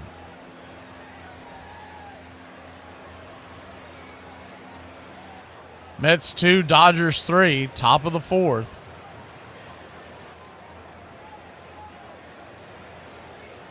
The 3-1. Swing and a miss. 89-mile-an-hour sinker, full count. So now where do you go here if you're Quintana? You've been going out and wide and down and in. You don't want to walk him with Ohtani and the rest of the bunch due up. Here's the payoff pitch. Swung on, lifted, foul, back out of play. Went with the sinker again. He tops out right at about 90 miles an hour. That's about his. Yeah, every once in a while you'll see him get an uptick of about 91 or so. Where you're seeing him throw that 90, that's about where he's at. The payoff pitch. Swing, rips it over to third. Good defensive play by Vientos. He'll fire it across the infield, but does not get it out of his glove in time, and it's going to be an infield single for Chris Taylor. And how about that?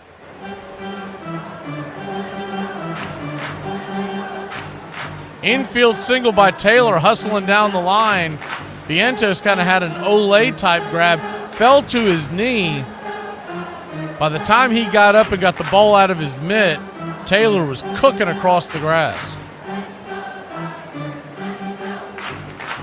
It's well documented that Vientos, I wouldn't call him absolutely terrible at third, but he's not one of your better third basemen. So when you leave him over there, you're really trying to get the bat. First pitch on the way. It's up high and out of the zone. It's 1-0. You almost figure that he is probably going to be eventually pushed into like the left field of the New York Mets. The 1-0, lefty, Ohtani. Swing, fouls it straight back. It's 1-1. So Quintana, last time up, did not want any part of Ohtani after he hit the leadoff home run to start the game. Second time up, Quintana walked on 4 pitches. Well, now Quintana really doesn't have that luxury because you can't walk Ohtani with 1 out, 1 on here in the fourth. The 1-1 right there, just above the knees, 1-2. So he gets ahead of Ohtani, and now you got to figure he's got a pitch or two to play with. He might try to get him to chase out of the zone. If he really wants to catch him by surprise, he stays aggressive. That may be the call that gets him out of this. The 1-2, down and away, 2-2. As expected, he threw that junk ball, curveball in the dirt. Tony's a little too disciplined to chase after that. I think if you're going to get him to chase, it's got to be something just out of the zone. You don't typically see Ohtani swing at something that's that far off the plate. They're going to flip it over to first to keep Taylor close by. Taylor still has pretty good wheels, and if he's thinking Quintana's going to throw that curveball in the dirt, it'd be a perfect time to go. Alvarez sets up outside wide again. They're going to flip it over to first one more time. So now he's got no moves over there to first.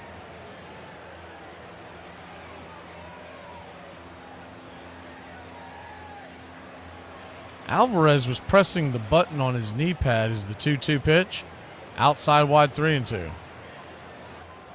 As he was furiously pushing it, he was kind of looking at Ohtani flipping his glove, and that's when Quintana eventually flipped it over to first. I don't know if he was having a problem with the pitch comm or Quintana didn't understand it. The 3-2, down and away, ball 4. So he gets ahead 1-2 and then gives him 3 consecutive benders in the dirt. Ohtani spits on all 3 of them, and that might be it. for Quintana. First and second, one out. Mookie Betts coming to the plate. And that does look like it is it. They're coming out there, and they will grab the ball. Bullpen doors will open up. I'm assuming it's Budo, but we'll introduce the new man when we come back. Dodgers lead it by 1 here in the fourth. 3-2 your score. Already a barn burner tonight. Stop saying we talked. That was a interview. And you didn't get the job. Hey, to whoever decided to only put 4 of them little muffins inside the Little Bites packages, you should count your days, and you definitely deserve jail time.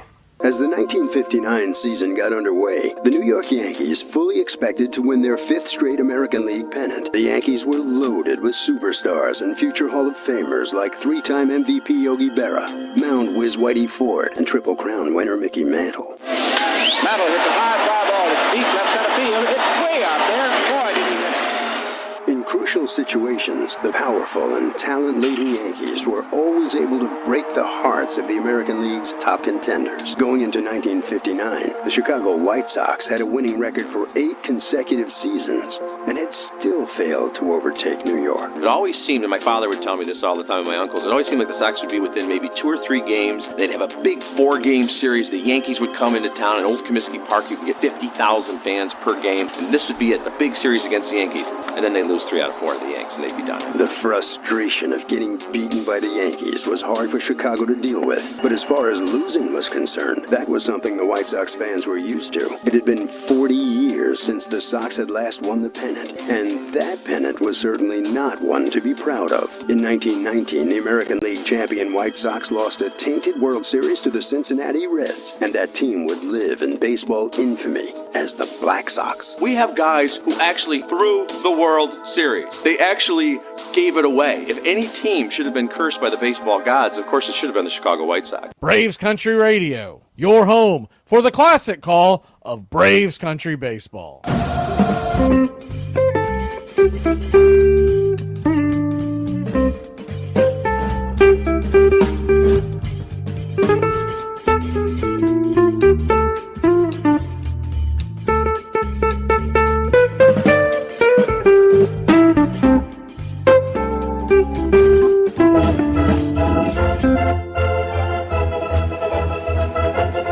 Welcome back. It will be Jose Budo as Mets manager Carlos Mendoza makes the call to the right-hander. First pitch on the way to Mookie Betts is off the plate wide for a ball. It's 1-0.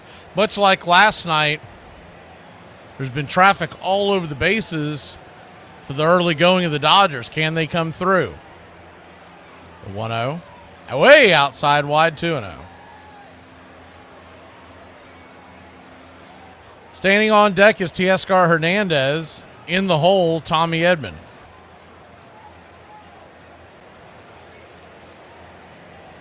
Two-0 count. Rips and fires. Swing! That ball's rattled into left field. That's going to get down where the green grass grows. It's going to rattle around like a pinball down in the corner, and the LA Dodgers have taken a 5-2 lead, a bases clearing double by Mookie.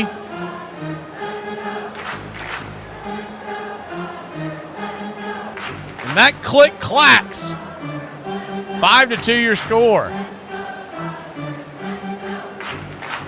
We had originally taken Mookie Betts because of his numbers against the starting pitcher Quintana, but that'll work as well. If you didn't catch the pregame show, we also took Harrison Bader, who was 3 for 3 lifetime versus Yamamoto.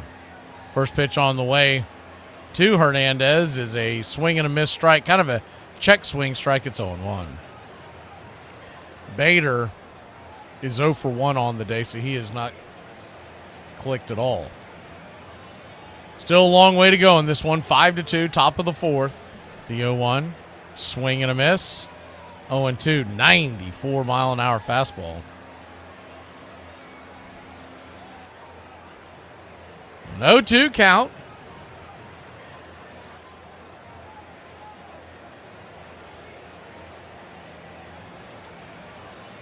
Runner at second, 1 out. The pitch Swing! Fouls it back.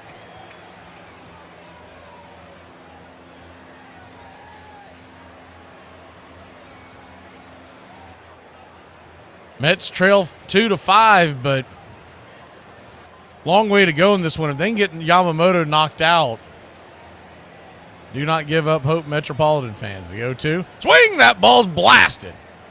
Deep into left field, but it's going to die before the warning track. Making the catch is Nemo. Limping over there, making the catch. 2 away. Just got underneath that. He got a good, healthy swing on that one. Just got underneath it. They're showing Shohei Ohtani run the bases when he scored.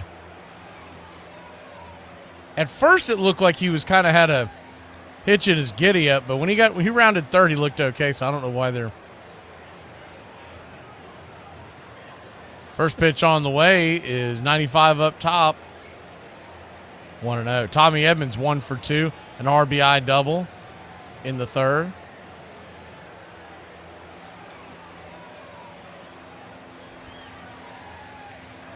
The 1-0. Swing, chops it foul. 2-0. The 2-0 count.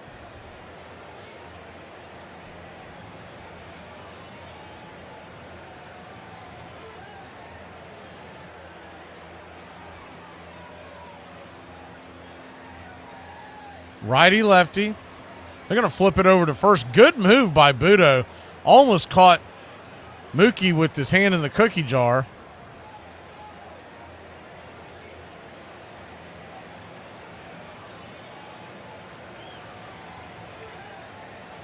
Mookie at second, 2 outs.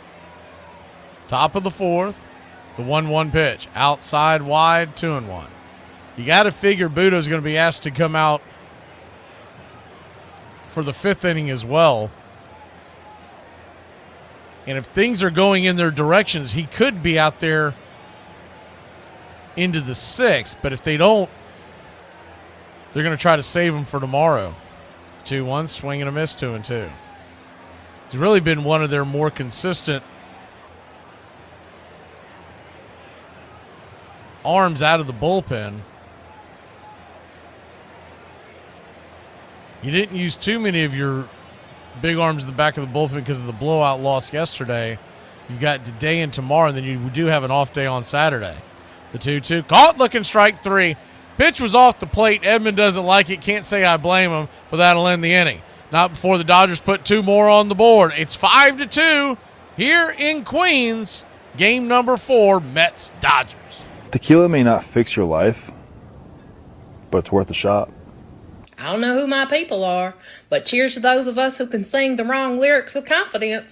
Meanwhile, can anybody tell me how did Brittany Garner's team finish last season? I don't know. I don't know. I mean, she was playing for Phoenix, right? Yeah. They How did they do? Were they selling out all the tickets? No. Is she going back to the Olympics to represent the United States? I don't think so. So then why the did we let her out of jail? Exactly. Why the was we in a rush to bring her back? If your wife brags about sticking with you through the tough times, let her know that she should, since she caused them. After she backtalks, say, oh boy, here comes another one. Chicago team hasn't won a pennant since 1919. How do you think Chicago will do this year? Well, Cliff, we think that we have a fine chance of overcoming the Yankees. You really think you can win a pennant this year if you get a few breaks here and there? Yes. Our skipper predicted that we're gonna win this year, and all the guys started thinking, hey, we can go ahead and go all the way. We can do things. And as the season began, it seemed as if the White Sox optimism was well-founded, and the biggest reason for that was the spirited play of their best players, in particular, second baseman Nellie Fox. Every winning team has a leader or a spark, and Fox lit the fuse for the Chicago club. He was a little pepper potter, a left-hand hitter, almost never struck out. Little Foxy has a double and 2 singles today. I think Whitey Ford said it in 12 years, struck out Fox one time, and he thinks the umpire blew the call.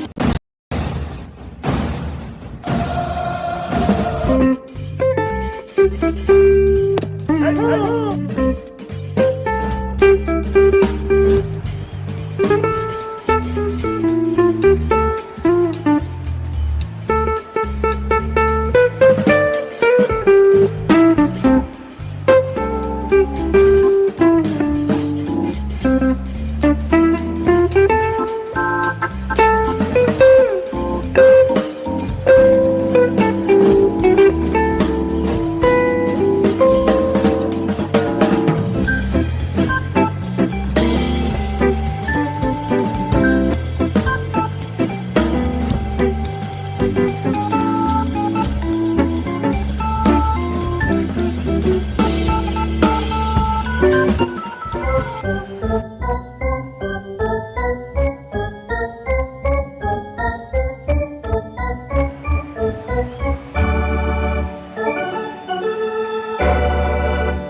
Welcome back. Yamamoto back to work. Righty-righty matchup. First pitch on the way. It's a P at the knees to J.D. Martinez for a strike. It's 0-1. Martinez struck out his first time up.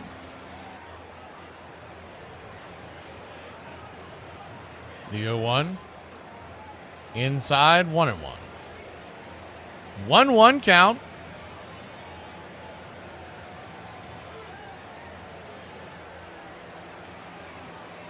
Kicks and fires. Down and away. 2-1.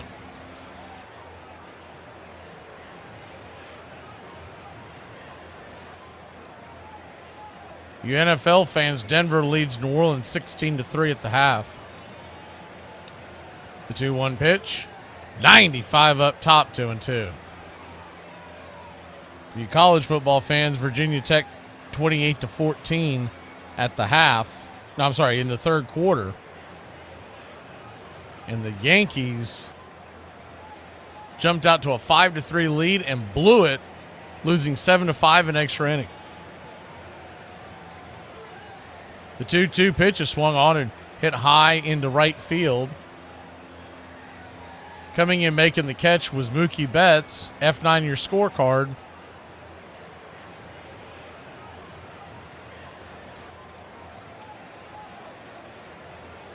One down. Iglesias, the number 7 hitter, swings at the first pitch he sees. Comebacker towards the mound. Yamamoto jumps on it like a cat on a hot tin roof. Fires it to first, and it's a 1-3 put out. Good play by Yamamoto, calling off Alvarez. 2 away.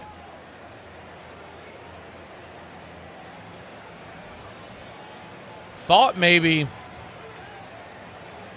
Alvarez was going to get the ball, but Yamamoto called him off, which is a little odd because normally the catcher, when he's that close, will call the pitcher off because he's got the straight look at it.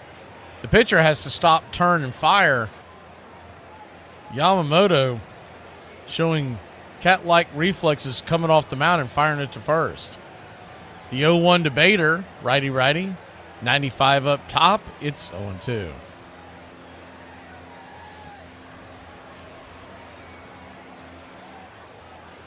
The 0-2. Yamamoto, by the way, 64 pitches in. He keeps cruising like this. He could get deep in the game, which could really speak to the Dodgers' chances of sweeping this 3-game set in New York. As the 0-2 misses outside 1-2. If this score holds, the Dodgers would take a 3-1 series lead, needing just one win in the next 3, 2 in Los Angeles to bring home the National League pennant. The 1-2, swing and a miss, strike 3, got him. And after a shaky inning, Yamamoto has looked good. It's 5-2. We head to the 5th here in New York. Y'all, I'm sorry, but you cannot be a fully grown adult blaming your actions on a zodiac sign. Today, my son asked, "Can I have a bookmark?" I burst into tears. 11 years old, and he still doesn't know my name is Logan. I'm just not going to have a man's baby just to have a man's baby. Well, this is a nice change of generational pace. If a man wants me to have his baby, I have 2 requirements. As long as one of those requirements is you both actually like each other. You're going to get a tattoo of my face on your body because it's a body for a body. My body's going to change forever. Your body's going to change forever. And the slippery slope begins. And my push present is either a car or a house, preferably both. Push present? Like a gift for giving birth? Because you already got that. It's called a baby. You're going to have to find a way to crank that infant up and drive. And Fox's partner on the infield, shortstop Louis Aparicio, was turning heads with his spectacular play. This is the truth. Once in a while, I'm playing center field and I should be doing something, but I'd stand there in awe of a play that Louis made. Aparicio teamed with Fox to become the league's best double play combination. And as the team's leadoff hitter, little Louis also ignited the offense with his quick bat and quick feet. Louis, you do many things well, but I think a lot of the folks come out to see you get the jump on the pitcher and get those stolen bases. He stole 56 bases, which was a groundbreaking number in Major League Baseball. He really brought the stolen base back into the game. Aparicio set the tone for, hey, this is what a leadoff hitter should be. Together, Aparicio and Fox perfected the art of small ball. Louis getting a single, somehow got the second, now he got a ground ball to get him a third, and I'd hit a fly ball. That's how we scored a lot of runs. Braves Country Radio, your home for the club.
Welcome back. Budo will go back to work as we thought he might. First pitch on the way is a sweeper outside for a strike. It's 0-1. Righty-righty matchup. Kike Hernandez, 1 for 2 with an RBI single. Now batting .348 in the postseason with 2 bombs. The 0-1. Sweeper up top. Belt high. It's 0-2. Kike Hernandez, Max Muncy, and Will Smith due up. 5, 6, 7 hitters in the lineup. The 0-2. Swing, fouls it back. We'll do it again. Even with Freeman out of the lineup, just always seems like when the Dodgers come to bat, it is an absolute grind for the pitcher to get through the inning. Much like if you've seen the Yankee games in October. If that ends up being our World Series, what a World Series that'll be. The 0-2, chop foul, we'll do it again. I know a lot of fans don't like the idea of Dodgers and Yankees because it's like, who do you pull for? But man, well, that'll be some talent on that field if that's who we get. The 0-2 count. Budo, 16 pitches in. Lifts the glove and fires. 96 just off the plate. 1-2. Trying to get him to chase one.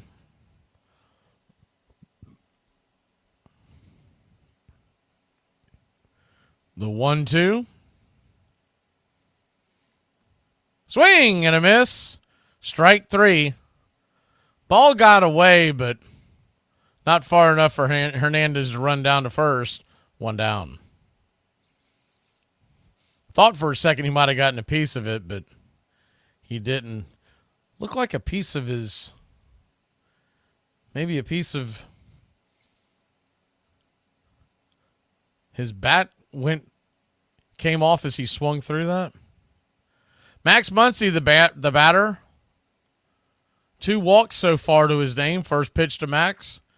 It's a sweeper outside wide. It's 1-0. Righty-lefty matchup. The 1-0. Budo looks in, turns and fires. 93 off the plate, 2-0. 2-0 count. I think one of the biggest things that you notice with the Dodger batters, you don't see a lot of at-bats where they just give away the at-bats and swing at the first thing they see. The 2-0 to Muncy. Swing, pops it back foul. Will it stay in play? Vientos gives chase, but it goes into the Mets dugout, 2-1.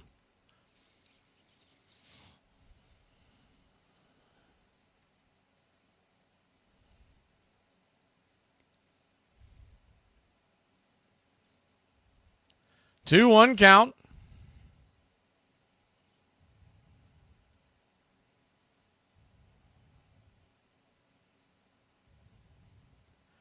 The pitch from Budo. Outside wide ball 3-1. Standing on deck is Will Smith. Paez in the hole.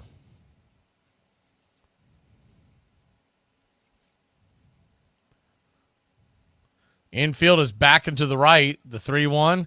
Down and in, ball 4. So he'll head on down to first.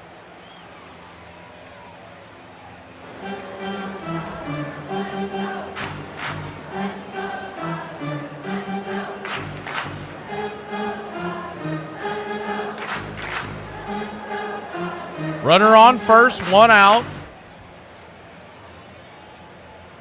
Muncy, not known as a great base stealer, but he does have okay wheels. Has a decent lead over there. The first pitch to Smith is called for a strike up top. It's 0-1. Smith is 0 for 2 on the day.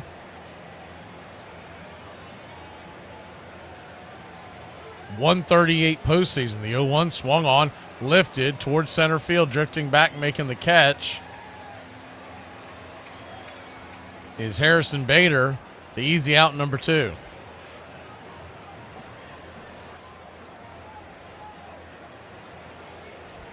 It's one of the luxuries of having Shohei Ohtani added to your roster, is that when you have an injury like you have with Freddie Freeman, where he's not swinging the bat well, he's not even in the lineup tonight, and Will Smith has not been Will Smith this year, definitely not in the postseason, and they're still pouring on runs night after night. First pitch on the way to Paez is up top, misses high. It's 1-0. The 1-0. 83 inside. 2-0.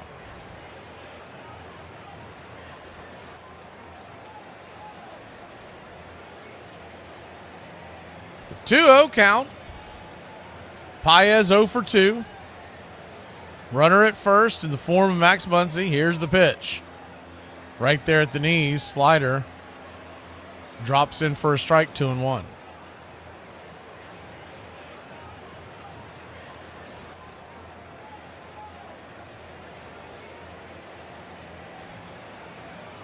The 2-1 from Budo, swung on, popped back foul, out of play, 2-2.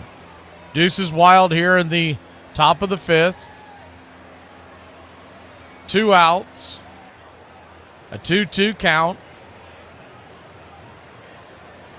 Paez calling timeout and will now step back into the batter's box. A chilly night here in New York. The Dodgers lead at 5-2. Here's the pitch. Up high, full count. Ball 3, and that means Max Muncy will be going on the pitch. If you get one down and split the gap, you get this to a 6-2 lead. On deck is Taylor. In the hole is Ohtani. Stepping off the rubber one more time is Budo. That'll be counted as a move to first, so keep that in mind.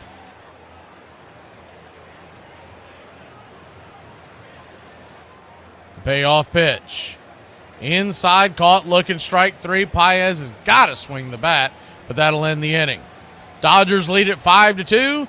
We head to the bottom of 5 here in New York, game number 4.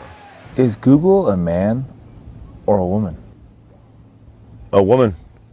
Because it never lets you finish a sentence without making a suggestion. Have you ever looked at Brooks Robinson's helmet and thought, what is wrong with it? In the early 1970s, the commissioner's office made it mandatory to wear a batting helmet if you were entering the league. Robinson was originally for the helmet, since he had been beamed in the head several times over his career. When he got the new helmet and put it on, he noticed that the bill was a little longer than a normal helmet. Because of this, he could see the brim and part of the flap when he went up to hit, which caused him to lose concentration at the plate. So he did what any rational player would do. He took a hacksaw and cut it off about 1.5 inches off the brim and about a 1/2 inch off the flap. The result is something that looks like it came straight out of the movie Easy Rider.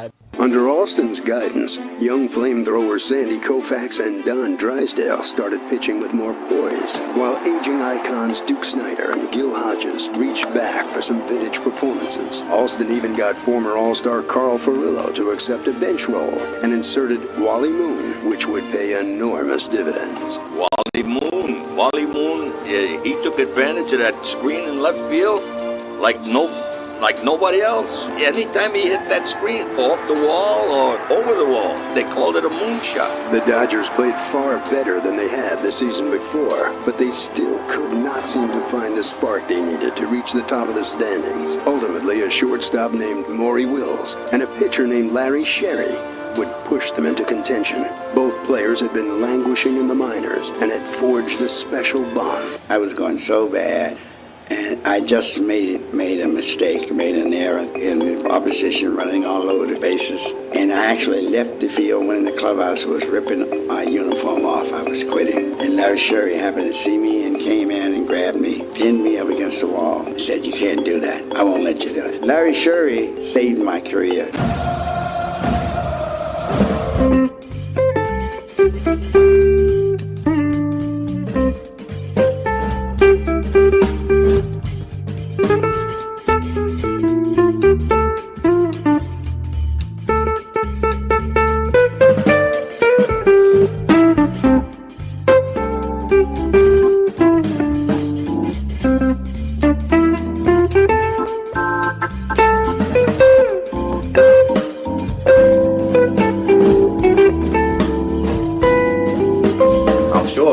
I hate him. He's drunk. And vino veritas. Jake Woodadjis. Come on, boys. We don't want any trouble in here, not in any language. That's Latin, doll. Evidently, Mr. Ringo's an educated man. Now I really hate him. Welcome back. First pitch on the way from Yamamoto is swung on and chopped foul down the third base line. It's 0-1. Righty-lefty matchup. Do have a bit of a reset here and see if we can bring this back into the fold. The screen appears to have jammed. The 0-1 inside gets Alvarez in the leg. He goes down like a shot. He is hopping around, making his way down to first. Man, that got him right on the thigh. Got him. Man, that got him flush. He is limping, bent over, trying to walk it off down at the first base side.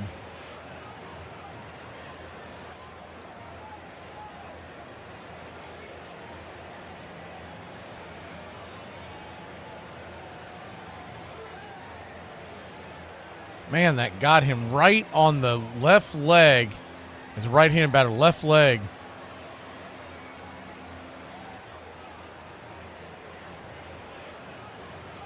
See if we can spin over there and see what he's... They're showing him back out over on first base, so I guess he's okay. He was really fighting that off.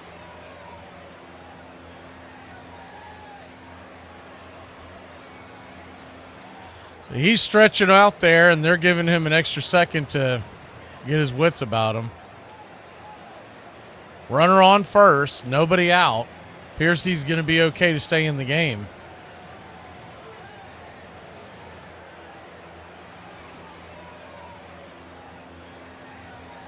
Yamamoto, 68 pitches in.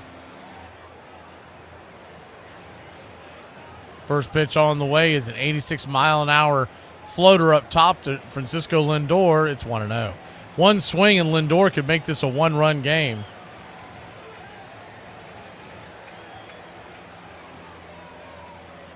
The 1-0. Down below the knees, 94, misses 2-0.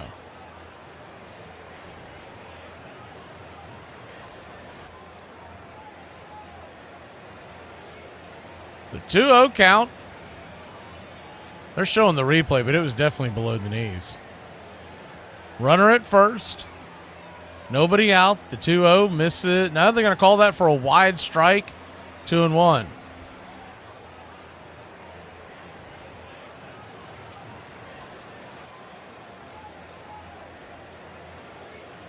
The 2-1 from Yamamoto, his 72nd of the night. Swing and a miss, 2-2. Dodgers 5, Mets 2.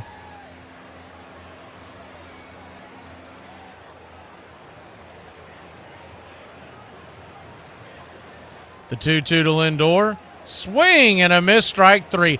94 miles an hour up in his kitchen, 1 away.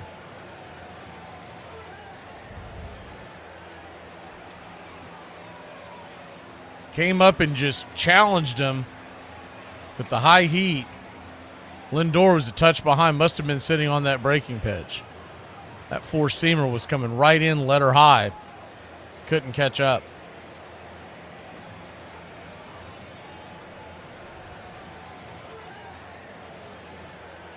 They're going to go out there, and looks like this is it for Yamamoto, huh? Okay. He's pitching well, but they're going to go get him, so... With that being said, we'll be back in a flash. The left-handers coming out of the pen for the Dodgers. It's 5-2 here in the bottom of the 5th in New York City. Shouldn't you be at work by now? Work? It's raining. I called in sick. I don't work in the rain. You don't work in the rain. You're a mailman. Neither rain nor sleet. It's the first one.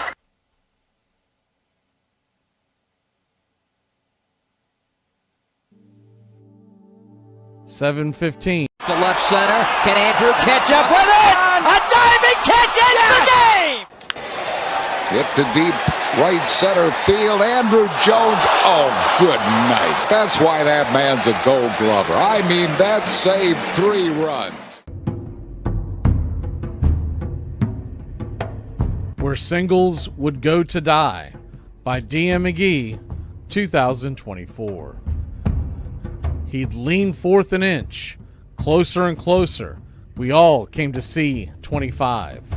Our pitchers were fearless, on the hill with no worries, backed by the greatest center fielder alive. Into the gap? Ha, that's a laugh. Jones was faster than light. Andrew would dart more like an art, the crowd oohing and awing with sighs. Bombs from the plate, speed on the base, a swing and a smile and big fly. But we came to gaze, and were always amazed, where Singles Would Go to Die. Where Singles Would Go to Die by D.M. McGee, 2024. Eat your heart out, Willie Mays. Exactly. That's a tougher play than Willie Mays made. Darn tootin'.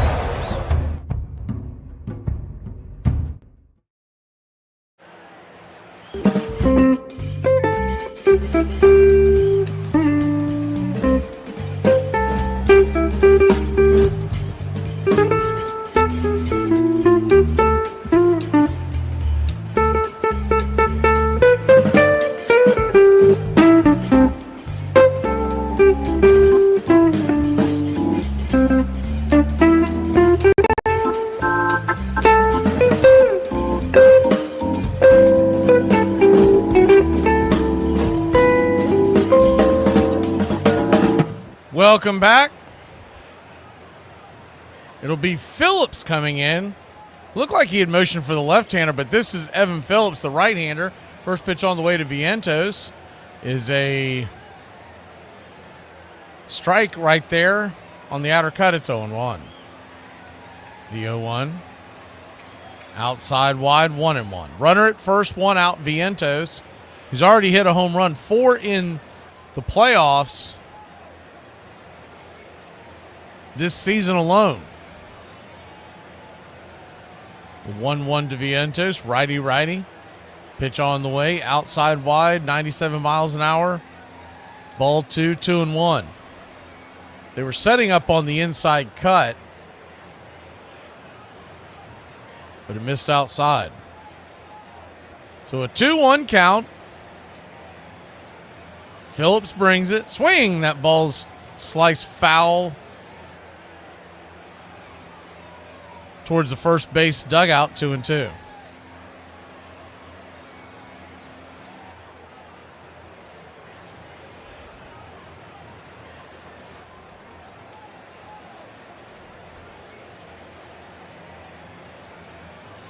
Alvarez at first. The 2-2 pitch. Caught looking, strike 3. Wow, four-seam fastball. He didn't even flinch. 2 away.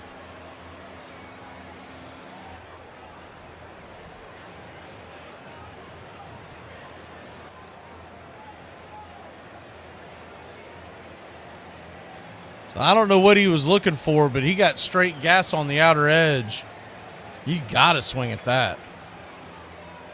First pitch on the way to Alonso is down and in for a strike. It's 0-1. When you get 2 strikes on you, especially in a moment like that, you can't be guessing. You have to be reacting. He was definitely guessing. The 0-1. 97 on the outer cut. Guess he didn't get the call. Looked like he hit the zone. 1-1.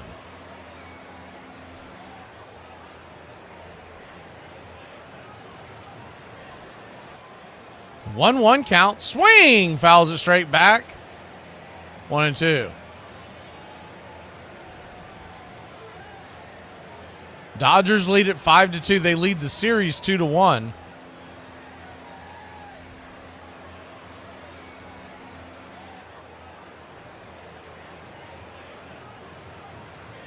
The 1-2 from Phillips.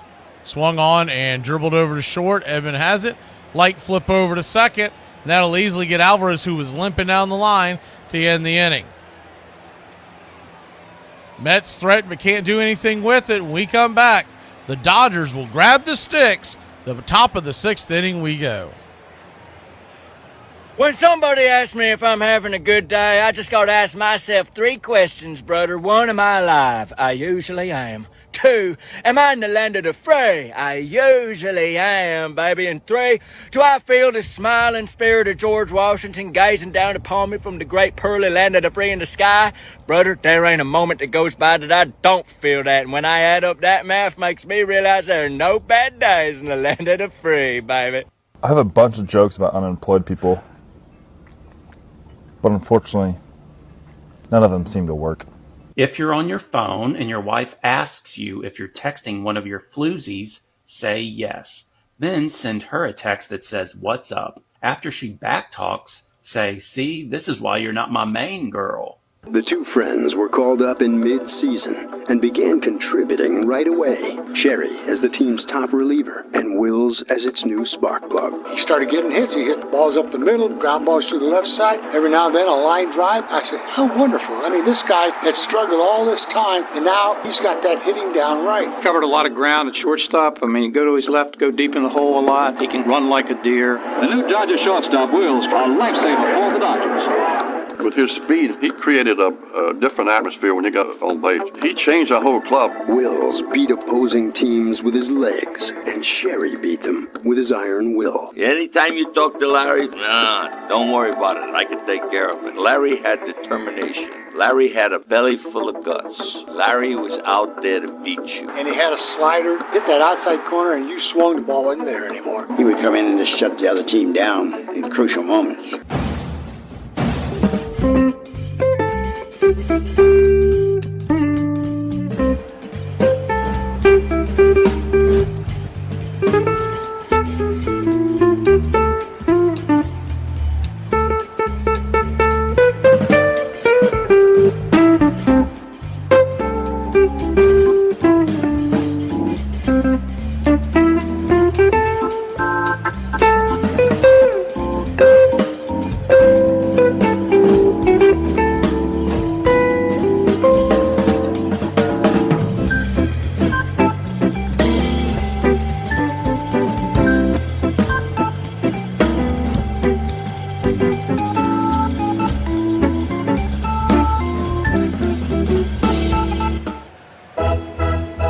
Welcome back.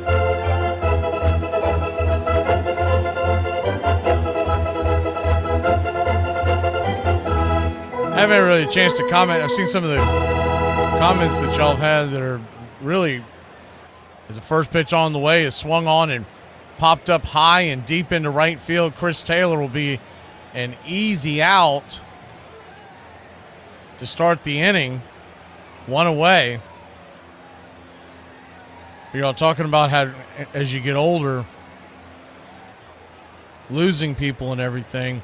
And it's funny, what came to mind, I heard this a long time ago, and it never really sunk in until I started doing these games night in and night out. As the first pitch on the way to Ohtani is outside wide for a ball. It's 1-0.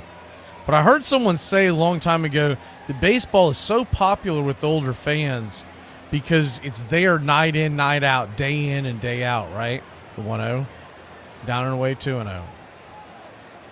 And like a friend you can count on, you can turn to baseball every day if you want to. Like if you have other things going in your life, you don't have to, but it's there if you really need it or just want to enjoy it. The 2-0, down and away, 2-1, 3-0. So the pitch around Ohtani again. But until we started doing these games night in and night out, even though I understood this statement, I never fully appreciated it. I just hope we can bring that to y'all here on Braves Country Radio from time to time. The 3-0 pitch is outside, well wide of the zone. I mean, they might as well have just pointed down to first and given him, because they just basically wasted 4 throws by Budo. Not a single one of those was challenging Ohtani. I guess they were just hoping he would swing at something that was nowhere near the zone. Ohtani is running off the field for some reason. I'm trying to figure out what this is.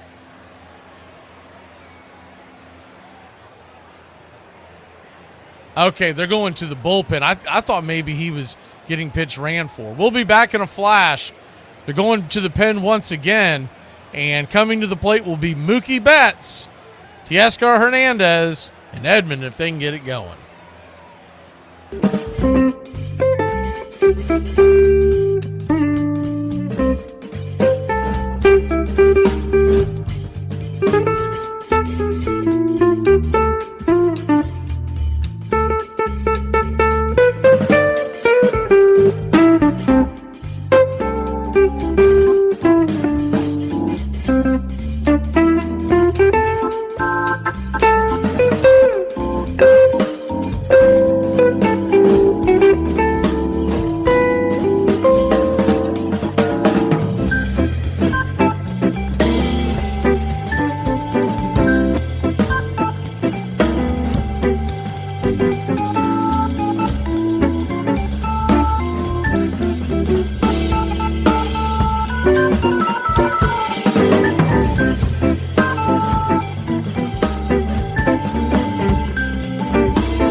Welcome back.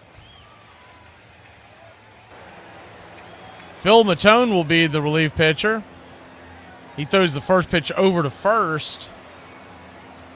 Keep the runner close by. Mookie Betts the batter. First pitch on the way. He's right there for a strike. It's 0-1. Righty-righty matchup.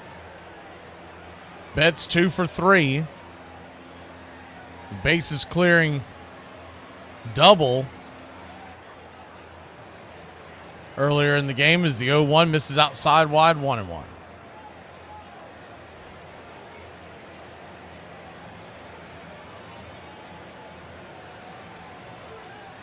One count. Rips and kicks down below the knees, 2-1.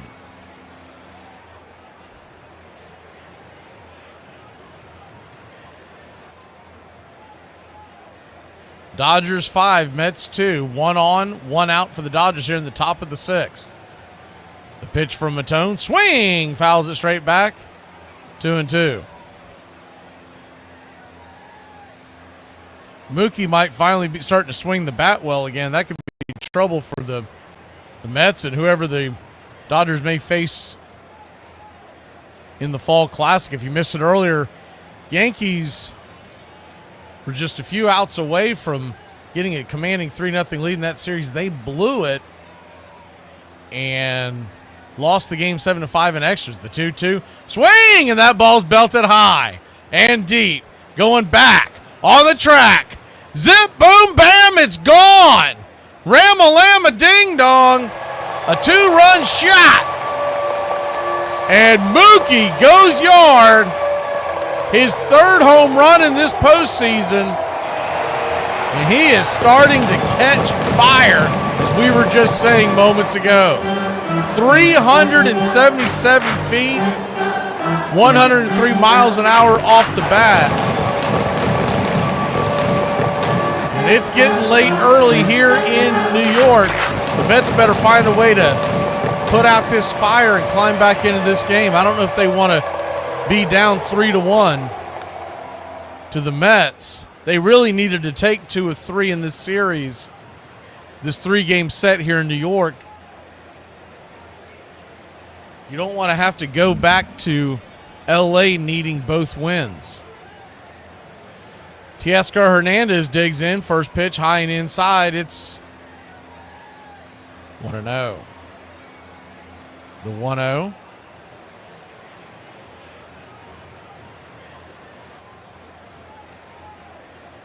Kicks and fires inside, 2-0. So a 2-0 count.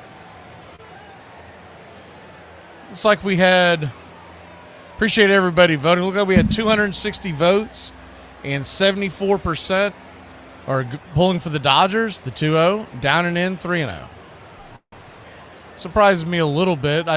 As far as Braves country is concerned, I figured they'd be about split. We did that poll the other night and it was about split. But I thought you'd have a lot of Mets fans out there. First time they've been in the playoffs in quite some time. The 3-0 misses high, ball 4. Teoscar Hernandez will head on down to first.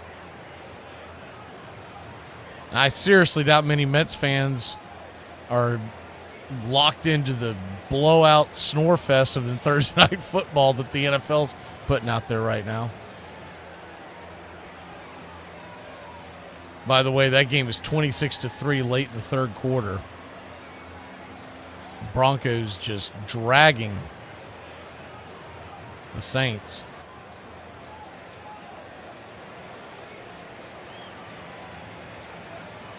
Runner at first, 1 out. Phil Matone. So they go out there and have a chat with him.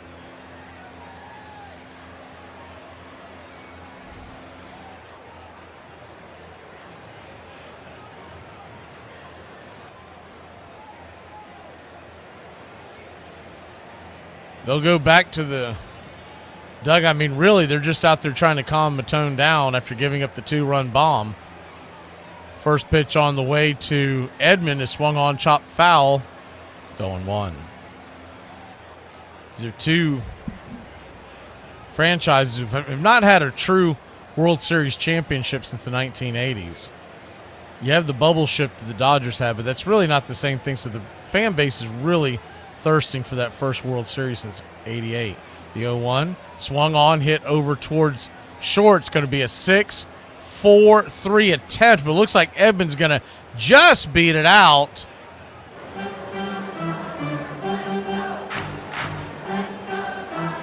So there'll be 2 outs, a runner at first in the form of Tommy Edman.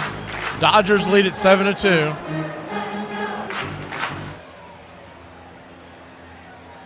But if you're old enough to remember, this was a pretty good rivalry in the 1980s, Dodgers and Mets in the postseason. First pitch on the way is outside for a strike. It's 0-1. In fact, the last World Series, true World Series that the Dodgers won in '88, they beat the Mets to get there to the World Series in the NLCS. And that was a Mets team that was looked upon as probably one of, if not the best team in baseball that year. The Dodgers were true Cinderellas that year. They beat the Mets, and then they beat the Oakland A's, and everybody just felt like they were the best team and couldn't be beaten. The 0-2. Runner goes. It'll be an easy steal by Edman. He'll head on down to second in scoring position.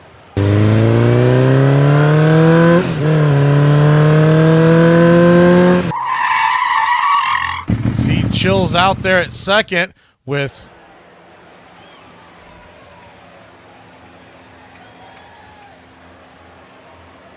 Did they say he went around on that one? I guess he did. Well, that'll end the inning. I didn't think he went, but they rung him up on a strikeout. We'll be back in a flash here on the NLCS. To the bottom of the 6th we go. Dodgers lead at 7-2. Darling, I heard what you did for a Klondike bar. Call me. It's not that I don't like people, it's that I don't want them near me. Have you been drinking paint? No. Let me see your tongue. Oh my God, dude! Oh, that's disgusting. It's not bad. You can't drink paint. I know. I hear you. You say that, but I don't think that you're gonna stop. I get it though, man. That's right. I feel like you're saying you get it, but you don't get it. To every girl that's ever said to me, playing dumb isn't cute, I'm not playing. This is a factory setting. There was some assembly required, but they threw that box out and all of those screws. And the warranty forgot about it. So you and I are just gonna have to get over it, because this is as good as it's gonna get. In the final days of the 1959 season, the Braves, Giants, and Dodgers were locked in a 3-team race for the National League crown. Maury Wills lays down a perfect squeeze bunt to score Hodges. The Dodgers go on to defeat San Francisco 8-4. The Giants were done, but the Dodger euphoria was short-lived as the Braves beat the Phillies on the last day of the season to force a playoff few thought the Dodgers would survive. Milwaukee was so good that year and they'd won a couple of years before in the National League, and everybody thought, well, this is the team to beat. We were actually happy to end up in a tie because we matched up well with the Dodgers. We were very confident, and we fully expected to win the playoffs. But as they readied for the best-of-3 series, the Dodgers were undaunted. The Braves had a better team than we had, man for man, if you wanted to match them on paper. But we always knew the game is won on the field, not the paper. We went there to win.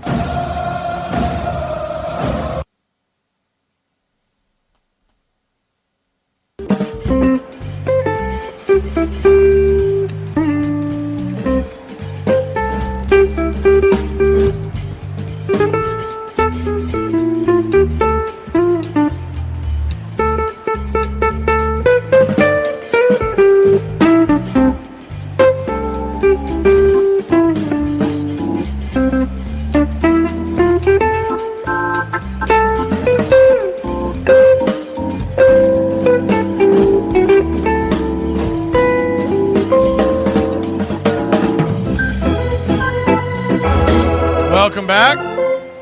Evan Phillips goes back to work. First pitch on the way is off the plate. Called for a wide strike to Nimmo. It's 0-1. Nimmo 0 for 2. The 0-1. Kicks and fires.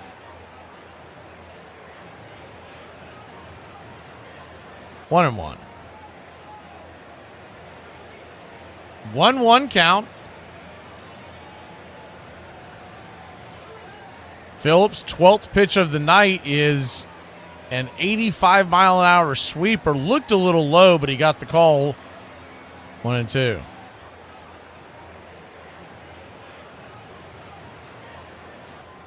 In fact, that ball probably just missed the zone, but it was a good frame by Smith. He got the call. The 1-2. Swing. Pops it back foul. 96-mile-an-hour fastball.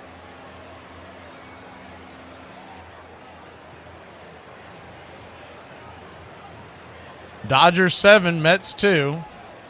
Dodgers scored 1 in the first with a Shohei Ohtani home run. Mets followed up with their own home run by Vientos. The 1-2 swung on. That ball is sliced down the left field line. Just foul and out of play. After the Vientos home run, Tommy Edman doubled to left, scoring Ohtani, followed by Kike Hernandez, infield single.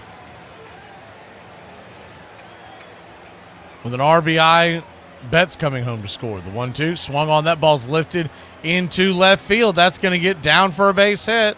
And the Mets are off the mat trying to keep their hopes alive.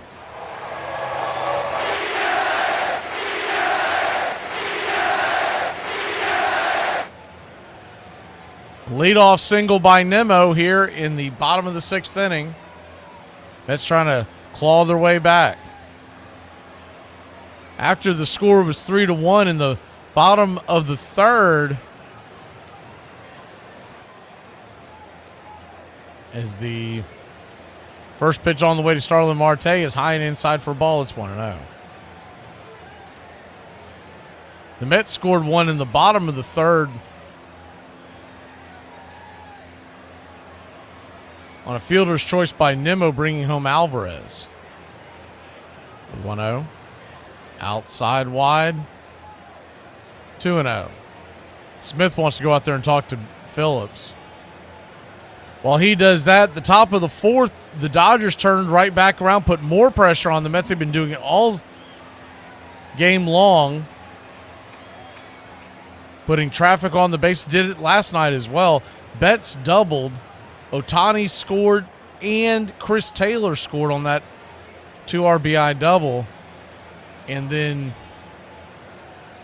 this last half inning, Mookie Betts hit a 2-run bomb 377 feet into the left field seats to make it 7-2, which is where we stand. The 2-0 to Marte is swung on. That ball is roasted off the glove of the diving attempt by Kike Hernandez. It dribbles into the outfield, but that'll be an infield single. That ball was scalded. Kike did all he could to get in front of it, almost like a goalie trying to just get a piece of it.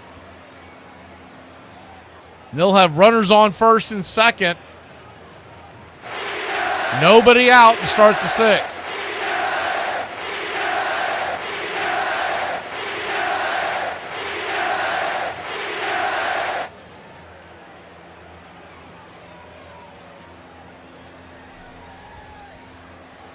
First and second, nobody out.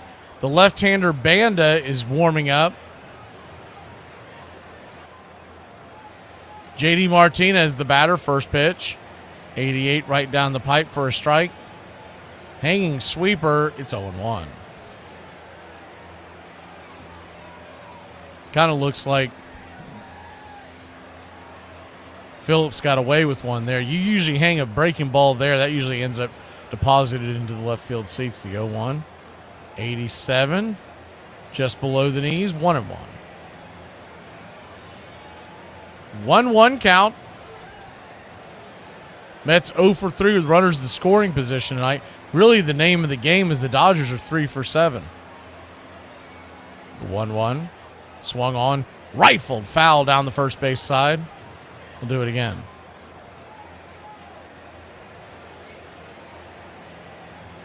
Dodgers 7, Mets 2.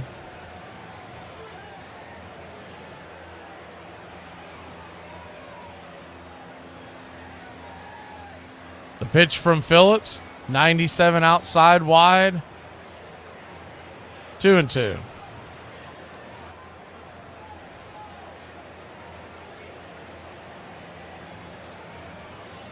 2-2 count.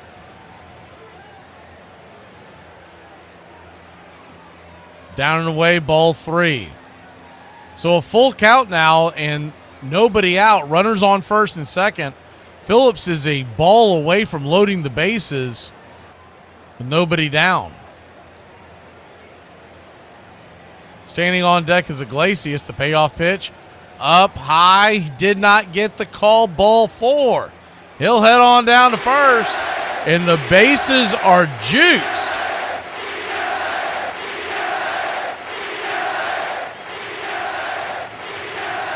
Nobody out.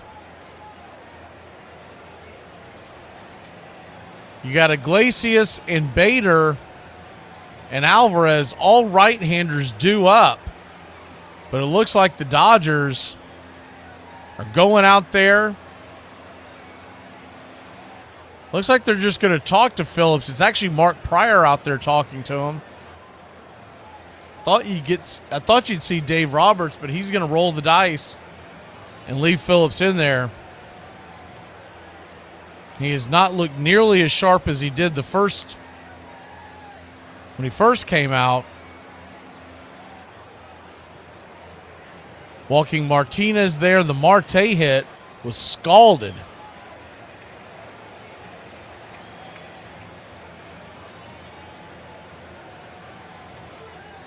Dodgers 7, Mets 2. Remember, Phillips came on for the last 2 outs of the previous inning. He is yet to record an out in this inning. Jose Iglesias is going to be the batter.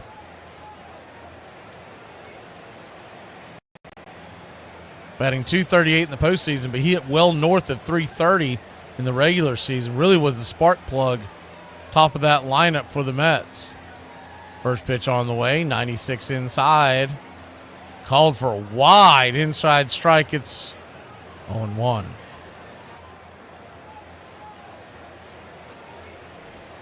The 0-1. Swung on, lifted. Down the right field line. Foul and out of play. It's 0-2.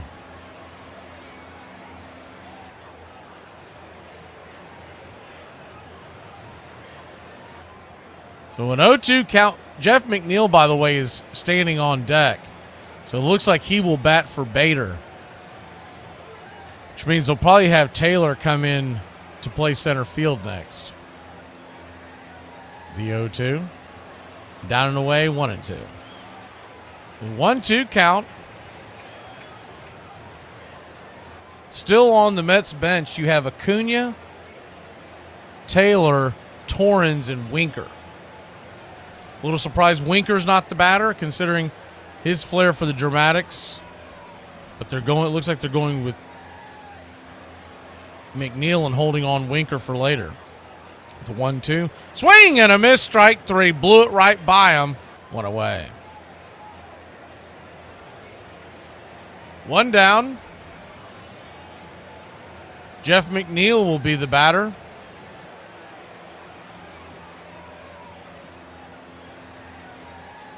I mean, when you consider where you're sitting at in this game, down 5, your best bat off the bench right now is Winker. It's a little surprising. The only thing I can think of is if they're expecting a move for Banda to the pen and then you go back and get a right-hander to face Banda. That could be the only. They went out there and talked to him, but it wasn't one of the coaches. It was just Will Smith, Hernandez. I believe that was Chris Taylor out there with him too.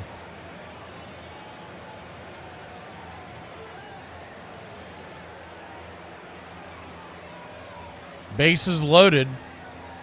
1 out.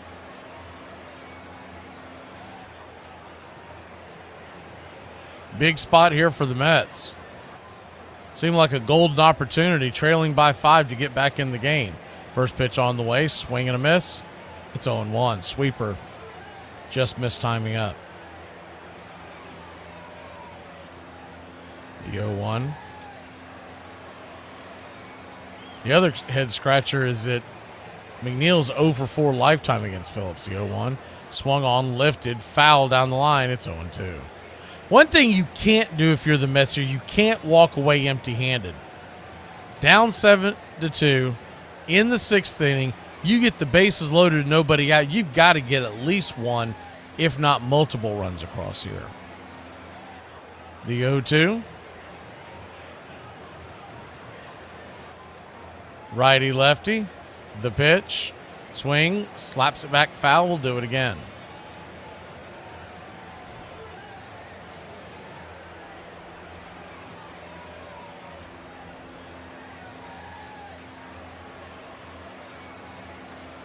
An 0-2 count. Phillips, by the way, he's at 31 pitches.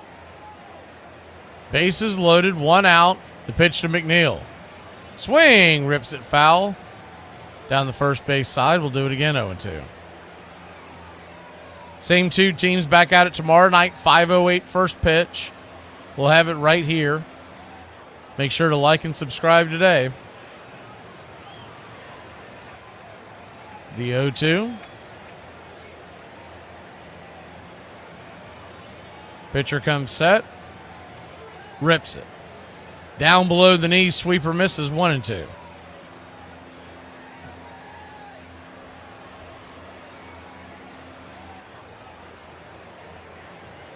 Francisco Alvarez stands on deck. The 1-2. Swing! That ball's lifted into center field. Coming over, making the catch. Firing it home. And they're going to slam on the brakes and not send Nemo, who has that bad foot. So no runs have scored. It's 7-2, and now there's 2 outs. Now, it really makes you wonder,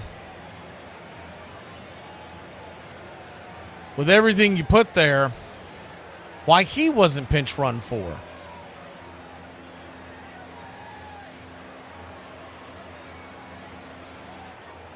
I know you like having Nemo's bat there, but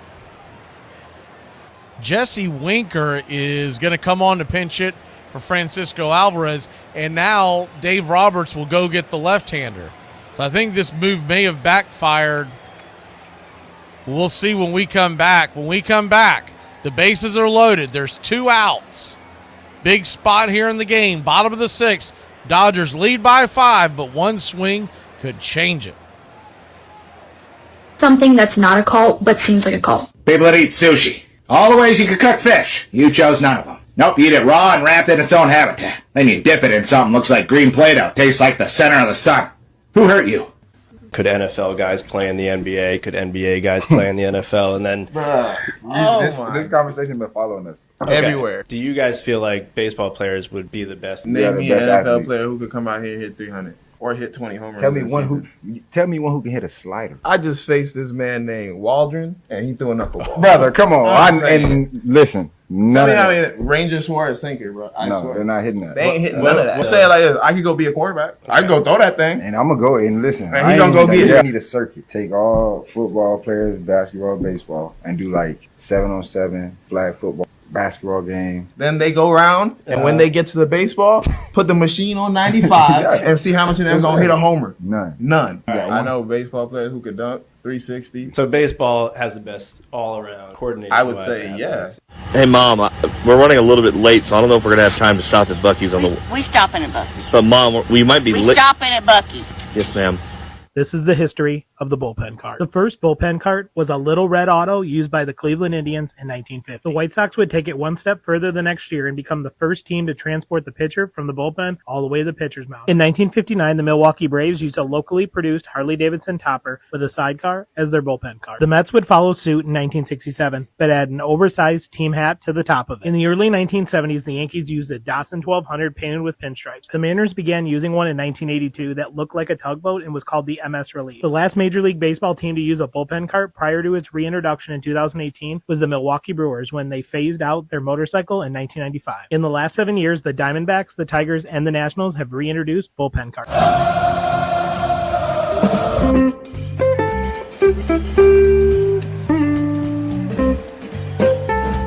Welcome back. Mets trail 7-2. Bases are loaded, 2 outs. Jesse Winker has been called on to pinch hit for Alvarez. And I'm a little surprised, but Blake Treenan is going to be the pitcher to come on. I get the fact that he's the better of the Bandit, but Bandit's a lefty. You've got a lefty standing up there. Here's the pitch. First pitch on the way, 83, sweeper up top. It's 1-0. Oh, 0-1, excuse me. Jesse Winker batting .267 in the postseason, 1 home run.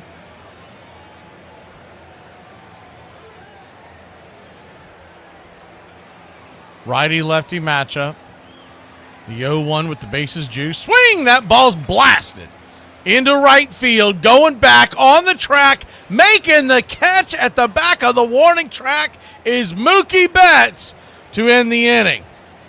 Dave Roberts was almost regretting that righty-lefty, but he got out of it unscathed. We'll be back in a flash. Mets trail it by 5. At least I'm a fun hot mess, like a train wreck full of pizza, fireworks, and glitter. Y'all, back when I was a kid, I could jump out of a swing mid-air and land on my feet, no problem. Now when I sleep on the wrong pillow, I wake up feeling like I fell out of a 12th-story window. Hey, Braves country, I'm Mac Magee. Join us for Pitch by Pitch, Play-by-Play, the classic call of Braves country baseball. We're bringing you Atlanta Braves baseball all year long. Jump into our pregame show, Braves Country Today, just before first pitch. Stick around for the postgame show, Braves Country Tonight, where we will open up the phone lines and react to your calls or your comments all year long. That's Braves Country Radio, pitch by pitch, play by play, your home for the classic call of Braves Country Baseball. If your child is performing poorly during a recital, stop recording them in the middle of their performance so that they will see what a disappointment they are to you. To save face around the other parents, tell them you're just practicing for when your child gets on stage. And as the first game began, the Braves took an early lead. The Braves break the scoring ice. And then Dodger manager Walter Alston acted quickly, making the boldest of moves. He brought in his ace reliever Larry Sherry in the second inning. Well, he's the boss. He's going to pick whoever he wants, and he knows Larry wants to come in. And Larry wants to pitch. Sherry made Alston's gamble pay off as he completely shut the Braves down. He knew he could do it, and he wanted to do it, and he did it. And then Johnny Roseboro homered, and the Dodgers ended up with an improbable 3-2 victory.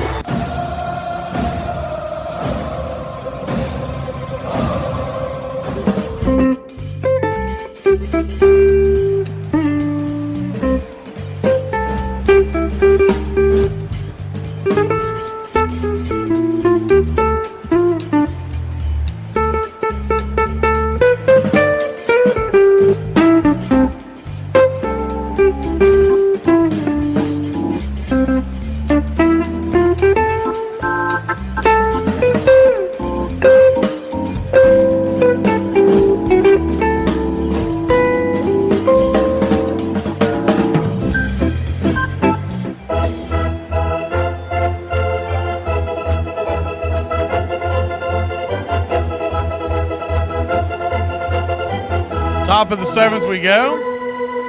Max Muncy leads us off against Matone. First pitch on the way is a cutter up top for a strike. It's 0-1. Yeah, the most dumbfounding thing to me,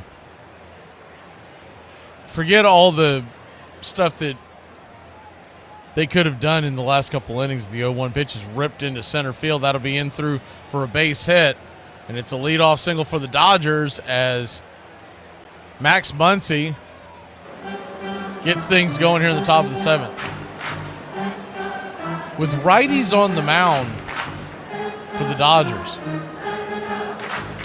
why in the world is Jesse Winker sitting on the bench? I mean, he just clubbed that ball coming off the bench cold. Hasn't had many swings in the last several games. He played incredible baseball in the Philly series. He did well in the Milwaukee series. It almost seems like a spark plug every time he comes up. First pitch to Smith is outside for a ball. It's 1-0. And yet you're putting this JD Martinez, who has seen better days, in there, and he has done nothing. 1-0. Right there for a strike, 1-1. And he's your DH. To me, it would make more sense to have Winker out there in left and Nimmo at the designated hitter spot to save his foot. The 1-1. Swung on, fisted foul. 1-2. 1-2 count.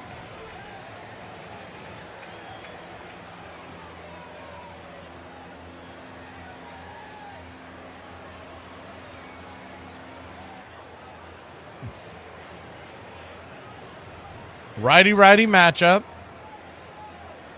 The 20th pitch by Matone. 76 outside. Caught, looking strike three. Curveball on the outer edge. What a way.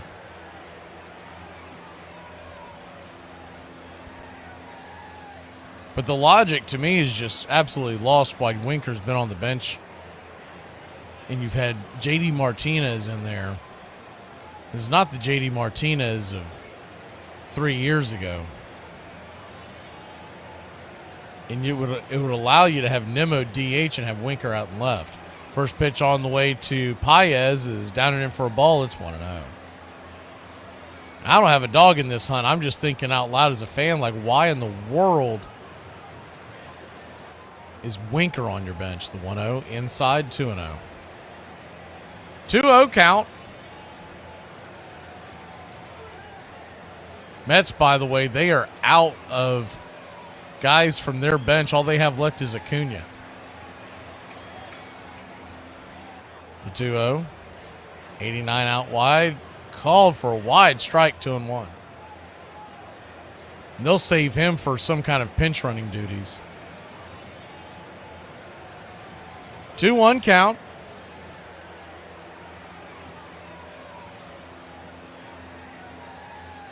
Tyrone Taylor did go out there to play center, by the way. The 2-1 swung on, bang foul, 2-2. Runner at first, one out.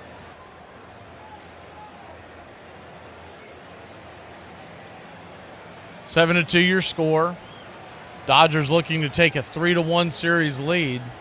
Mets trying to claw their way back and tie it up. The 2-2. That ball hit him. That ball got Paez on the right hand. He is in some pain. See if he's okay. Looked like it might have got him on the wrist. The right wrist. Ball sailed in and got him on the right hand, just below the hand, right where the wrist bone is. They're taking a look at it. He looks like he's in some pain, but see what they do here. He looks like he's staying in. He's taking all of his pads off, but he's keeping his helmet, so that tells me he's staying in. We'll see if he goes out there to play defense. Sometimes that swells up, and by the time you get to the dugout to get your glove. So with that being said, the Dodgers will be making sure that Kiermaier is loose and ready to roll defensively. The Dodgers on their bench still have Barnes, the catcher, Freddie Freeman, who they're trying not to use, Kiermaier, and Lux. First pitch on the way to Chris Taylor is a swing and a miss. He came out of his shoes on that one. It's 0-1. The 0-1.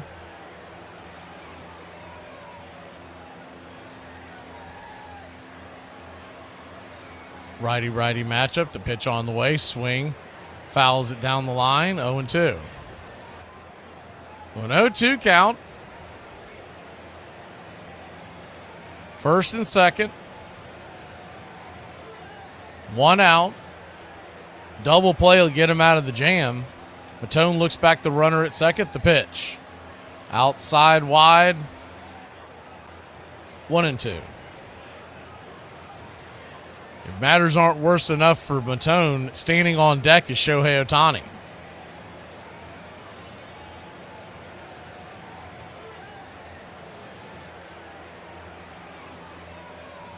The 1-2.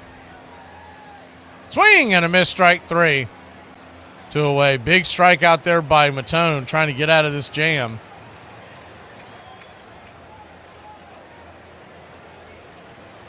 Looks like we might have a move coming as the Mets manager Carlos Mendoza is coming out there to the mound, and that's what's going to happen. He's going to get the ball from Matone, and he'll hit the showers. Runners on first and second, 2 outs. When we come back, Shohei Ohtani is coming to the plate.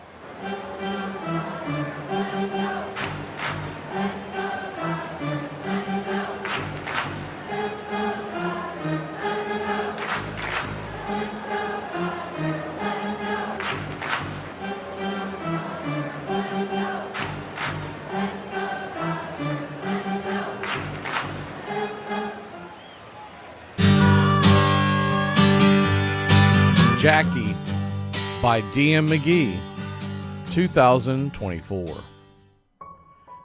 Long before boycotts, from back of the bus, led by Rosa and King, Jackie and Ricky agreed to the terms and broke barriers on April 15th.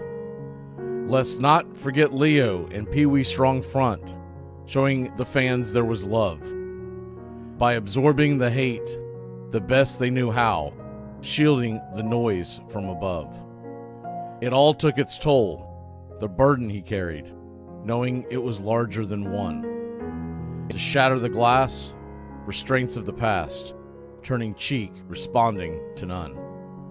He lives in the hall, not just for the feat of changing the world once known. Jackie was great, the field and the plate, and flew around bases towards home. A flawless blend of courage and skill, a hero emerged from the ire. With legions of fans and players alike, generations his story inspired. We don 42 every April 15th to honor the youth that he gave. Disguised as just baseball, but Jackie's first game pioneered the road that was paved. Jackie by DM McGee, 2024.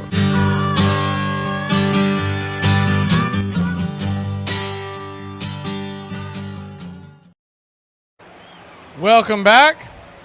Danny Young, the left-hander, will come to the mound. First pitch on the way is just off the plate, wide for a ball. It's 1-0.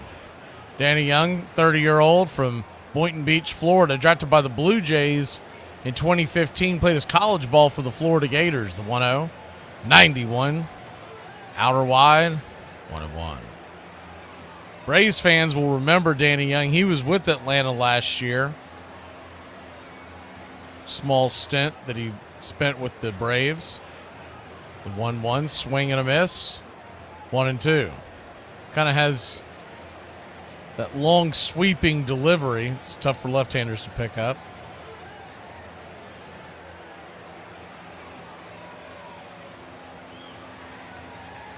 He threw 8 innings last year for the Braves. He's thrown 37 for the Mets this year with a 4.54 ERA. With the Braves in 2023, those 8 innings, he gave up just 1 earned run.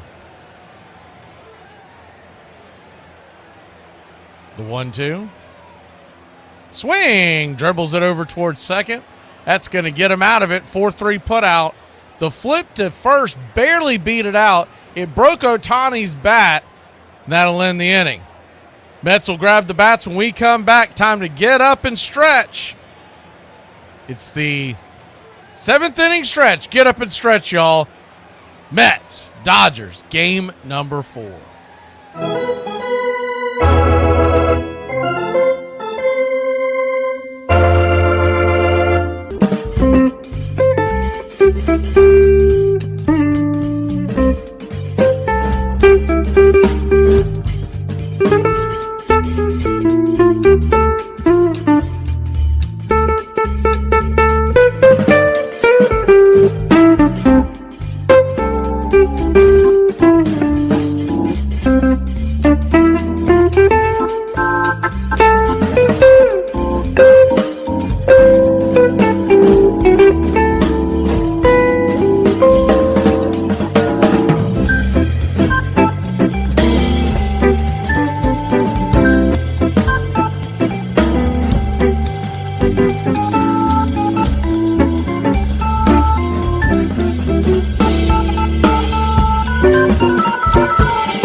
Bottom of the 7th we go. Francisco Lindor digs in. Blake Treenan, the pitcher. First pitch outside wide for a ball. It's 1-0. Righty-lefty matchup. The 1-0. Grips and fires. Down and in. Sinker. 2-0. Man, that sinker almost had wiffle ball movement on it. 2-0 count.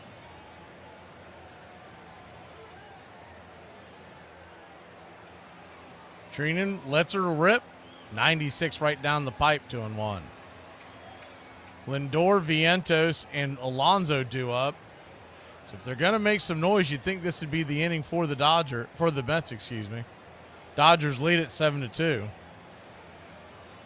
The 2-1. Up top. Misses. 3-1. 3-1 count. Righty, lefty. Treenan delivers. Swing, rips it up the middle. That'll get through for a base hit. And it's a single to center to start us off here in the bottom of the 7th inning.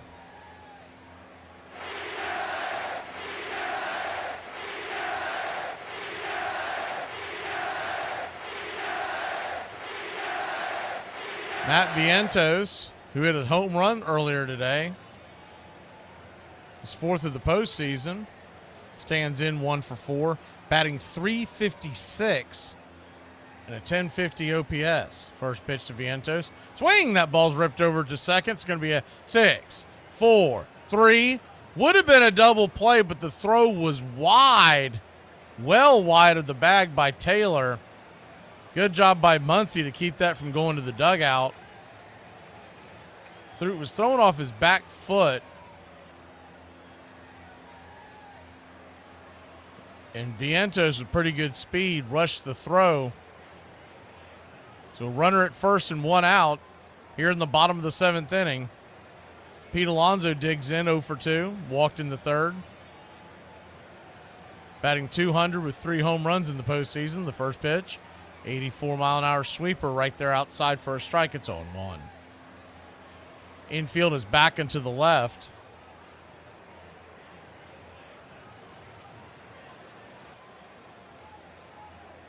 The 0-1. Down below the knees. 1-1. 1-1 count.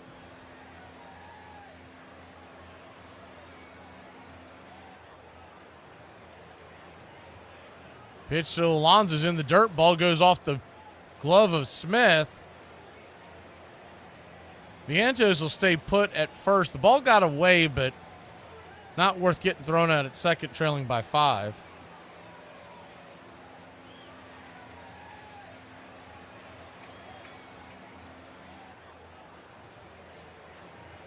The 2-1 pitch. Kicks and fires. Swing and a miss. 2-2. 95-mile-an-hour sinker. In on the hands.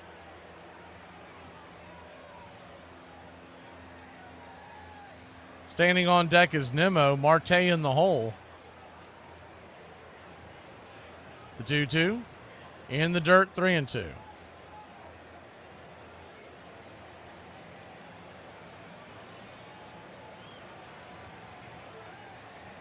So a full count. Thank you for the contribution, Keith.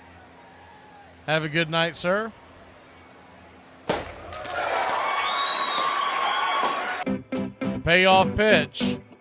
Swing and a miss, strike 3. 97. Sinker on the outer edge. Man, that had some movement for 97 miles an hour. That seems almost unfair to away.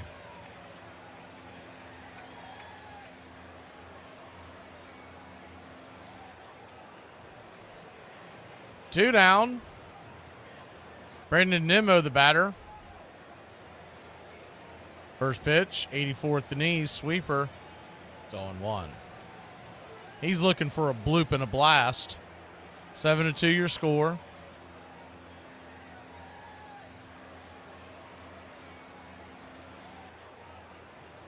The 0-1. Swing and a miss. 0-2.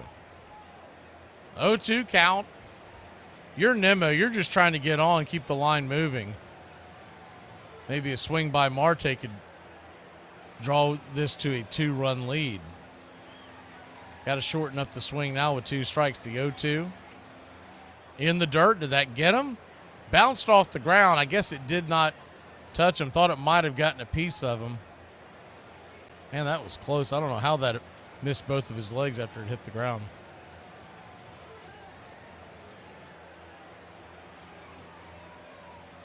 The 1-2.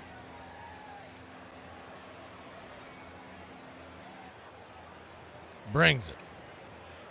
Swing, fouls it back out of play. 96 miles an hour right in on his hands. We'll do it again.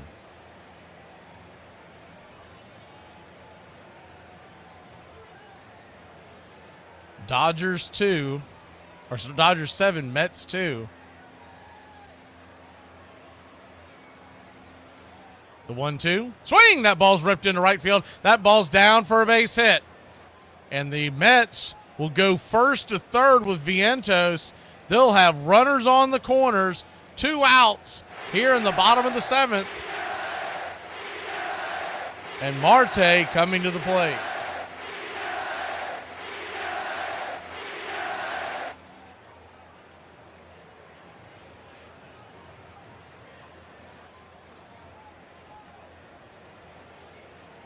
Good hard hit ball by Nimmo.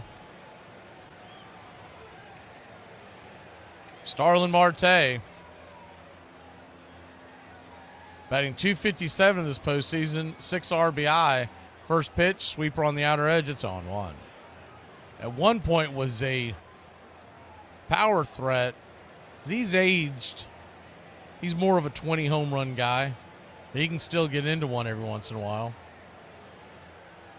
The 0-1, swing and a miss, 0-2.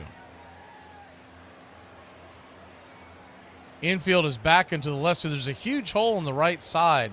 If Marte just goes with one of those pitches, them holding the runner on first, and I don't know why you're holding the runner in Nimmo on first, because he is not a threat to go. The 0-2, down and away, the ball gets away, 1-2. I think if I'm the Dodgers, if he wants to run, let him run down there, but I want my full defense leading by 5. You'll gladly trade that for better chance at getting an out. The 1-2. The pitch. Swing! That ball's lifted high into right field, drifting back on the track, making the catch. Once again is Mookie Betts, and that'll end the inning. We'll head to the top of the 8th. The Dodgers lead it 7-2. Game 4, NLCS. Here's to alcohol, because no good story has ever started with a salad. Cheers. Dad? Yep. The fans and followers want to know why you caved with my sister. What are you talking about? You bet her $100 to quit vaping for 2 weeks. Then you found out she cheated with Zippix sticks, and you paid her anyways. Did you know the bet before we did it? Yes. And did any time during the bet when we set up the rules, did I say she couldn't use a nicotine stick or nicotine gum? Well, no. Okay, then she won, fair and square. What's the big deal? Well, technically she won, but everyone thinks you should have stuck to your guns and not paid her at all. Oh, so I'm supposed to tell my daughter that she cheated even when she didn't, and then you guys want me to welch on the bet so her dad, she learns the lessons that her dad welches on bets too. That's the advice of your fans and followers? People still think you caved either way. Well, it is really important what other people think about the way I parent. It is? No, not even a little bit. Get the out of here. Back in Los Angeles for the second game, the Braves showed their championship pedigree as they knocked out Don Drysdale and took a 5-2 lead into the 9th inning. And with the unflappable Lou Burdett on the mound, the game seemed over. But then, like an echo from the past, the old boys of summer roared to life. Snyder and Hodges delivered key hits, knocking Burdett out of the game, and Ferrillo tied it with a sacrifice fly. Gil Hodges comes in with a tying run, and the Dodgers are anything but dead. We just got some momentum at the end. And then, with the score tied in the 12th, they reached back one more time.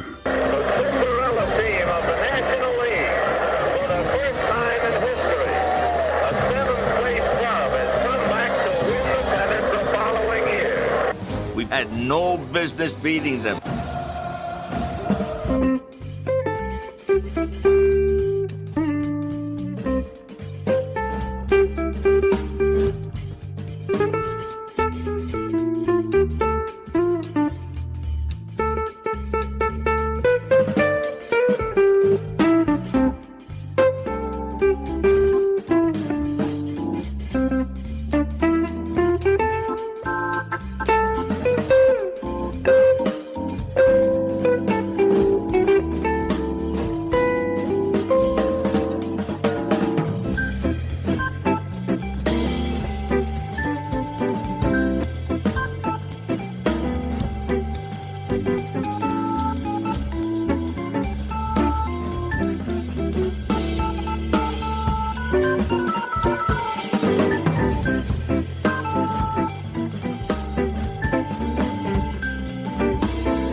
Welcome back.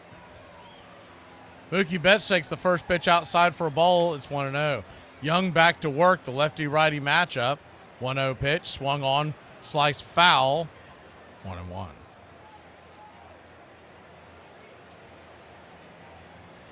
One count.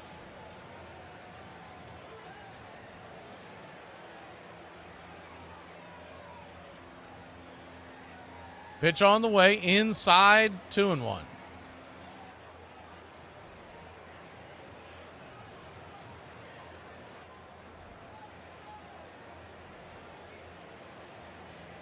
The 2-1 count. Swing! That ball sliced into right field, down for a base hit. And the Dodgers get things going once again here in the 8th inning with the leadoff runner on, leading 7-2.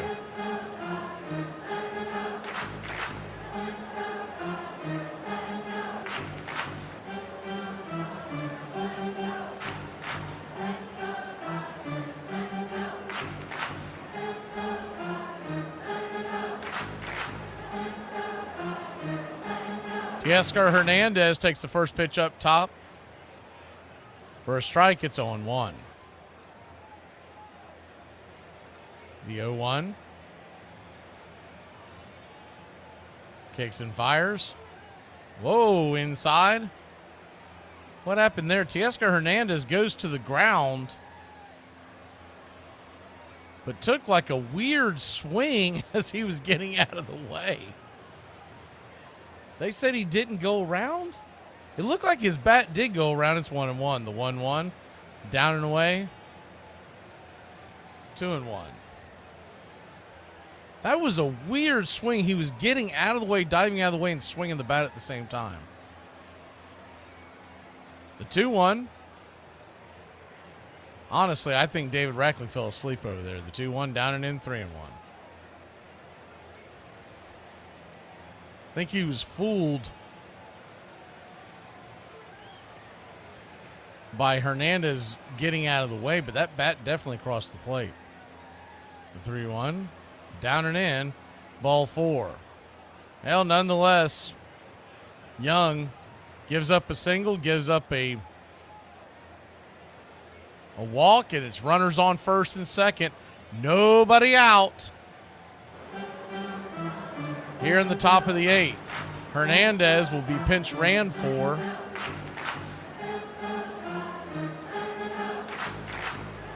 And it's about that time that they would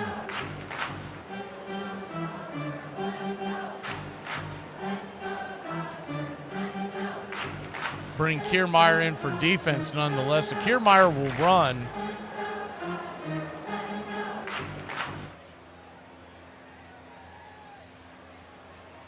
First and second, nobody out. The batter, Tommy Edman. First pitch, lefty-righty, swung on, chopped foul off his instep. It's 0-1.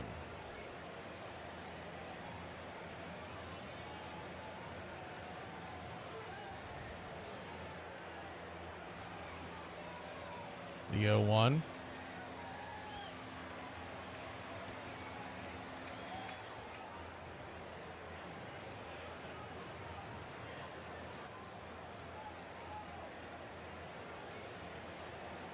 Dodgers lead at 7-2.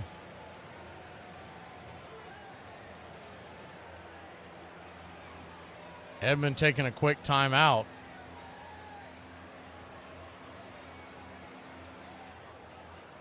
The 0-1. Swing! That ball's ripped down the left field line. That's going to get down for a base hit. That's going to rattle around the corner like a pinball. And here comes Mookie around to score. And not only does Mookie score, so does Kiermaier, and the Dodgers lead it 9-2 here in the 8th inning. Hanging slider. Tommy rips it into the corner. His second double of the night. Bases clearing 2 RBI double.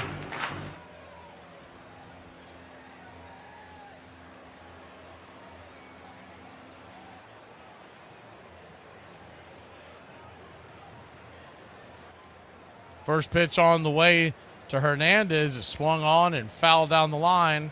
It's 0-1.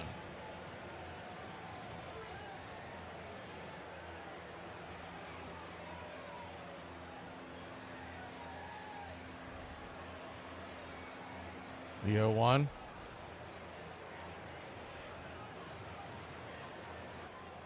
Kicks and fires. The ball's going to get dropped into right field. That's down for a base hit. And they've got runners on the corners, nobody out.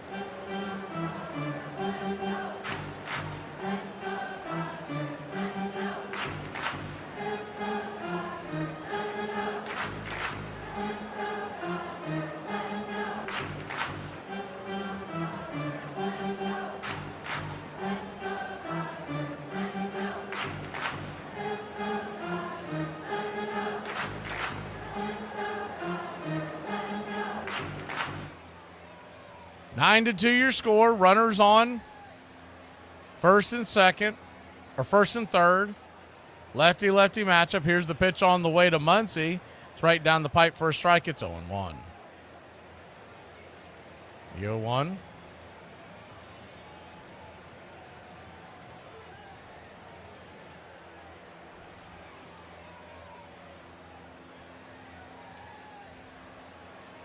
Right there. Misses inside, 1-1. So a 1-1 count.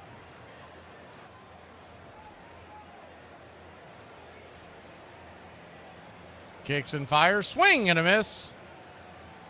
1-2.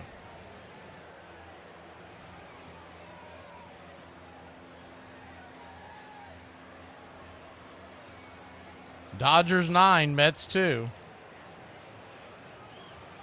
The 1-2. Swing, and did he get a piece of that? I guess he did not strike 3. The catcher, Alvarez, dropped the ball.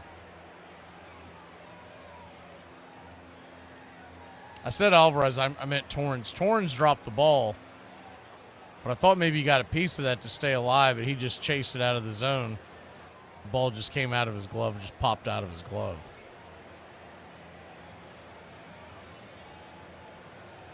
Pitch on the way at the knees for a strike. It's 0-1. Will Smith, the batter, 0 for 4 on the night.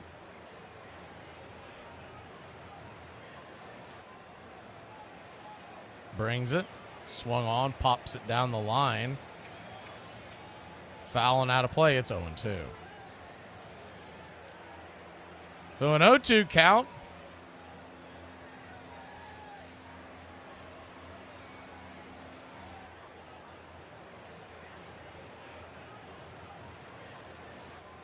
Young in the dirt, 1-2.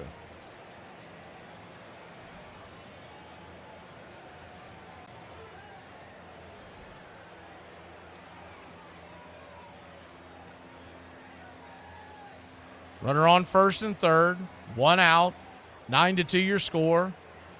The 1-2 from Danny Young. Swung on, lifts it into center field. That'll get through for a base hit. And it's 10-2 Dodgers. Top of the 8th inning.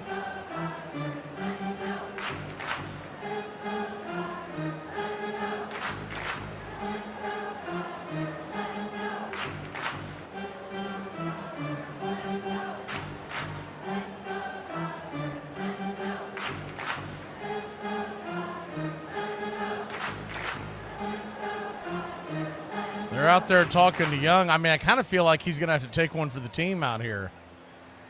They're down 10-2. If you're the Mets, you're looking at every game that you play going forward, unless there's a miraculous comeback tonight, that you're going to be all in tomorrow. You'll get a day off, and then all hands on deck again on Sunday. And if you can force that game 7, then obviously all hands on deck again. The Dodgers will be playing a little more conservative tomorrow as the first pitch on the way. Swung on, lifted high and deep into center field, drifting back, making the catch at the warning track is Taylor for a loud out number 2 on the play. Kike will head on down to third with 2 away.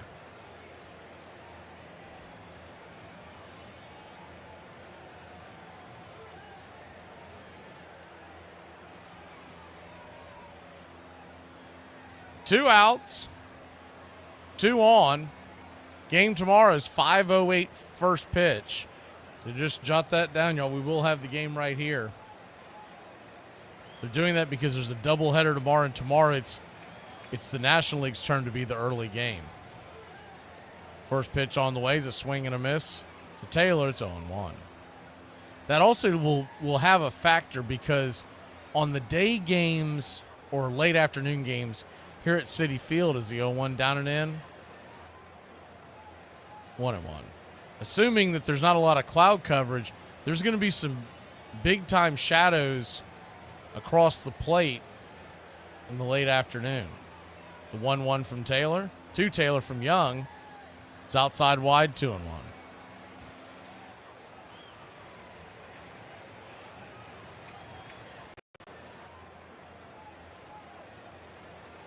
The 2-1.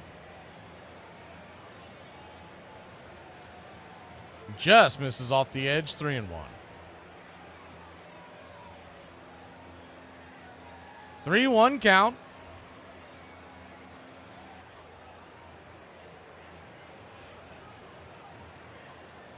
Kicks and fires. 91 outside wide, ball 4. So not only do the Mets trail 10-2 and the bases are loaded, but coming to the plate for the LA Dodgers will be Shohei Ohtani. He's already put one into the right field seats earlier. He had a solo shot to start the game. Lefty-lefty matchup. Here we go. First pitch to Ohtani. Swung on.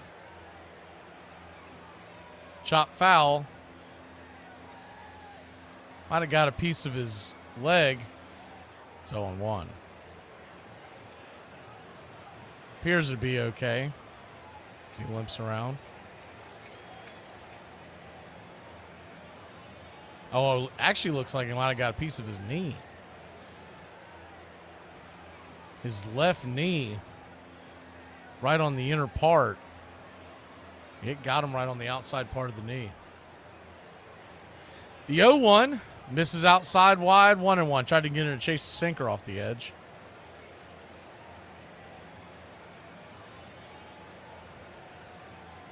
One to Ohtani. Swing. 1-2.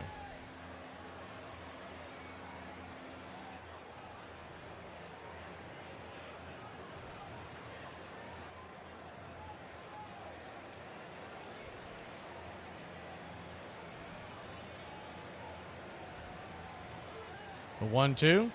Swung on, sliced foul and out of play. We'll do it again.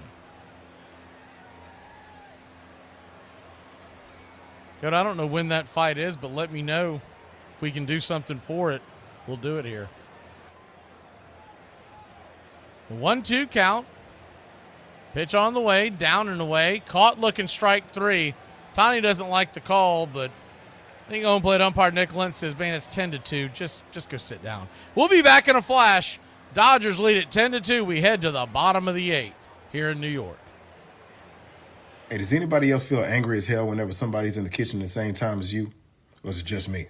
This is the absolute chaotic career of Doc Ellis. He once pitched a no-hitter under the influence of LSD. In 1971, he finished 4th in Cy Young voting after finishing with a 19-9 record and a 3.06 ERA. During a game in 1974, he attempted to hit every batter in the Reds lineup and would only make it through 4 of them before the manager pulled him from the game. That same year, he won 8 consecutive games in 9 out of 10, pitching 7 complete games in that 10-game stretch. He admitted that wearing curlers produced sweat on his hair that he used to throw a modified version of the spitball. During the 1975 season, he was asked to pitch out of the bullpen. He refused not once, not twice, but 3 times before they suspended him for 1 game. After joining the Yankees in 1976, he won Comeback Player of the Year, winning 17 games, which was good for 8th in the American League. While pitching for the Oakland A's, he was asked to keep charts. Instead, he set them on fire inside the clubhouse, which in turn set off the sprinklers. All in all, Doc Ellis had a pretty great career, hitting double digits in wins in 8 of his 12 seasons. Not only that, he finished with a very respectable 3.46 ERA. Although his career had its ups and downs, I think it's safe to say he had a pretty successful career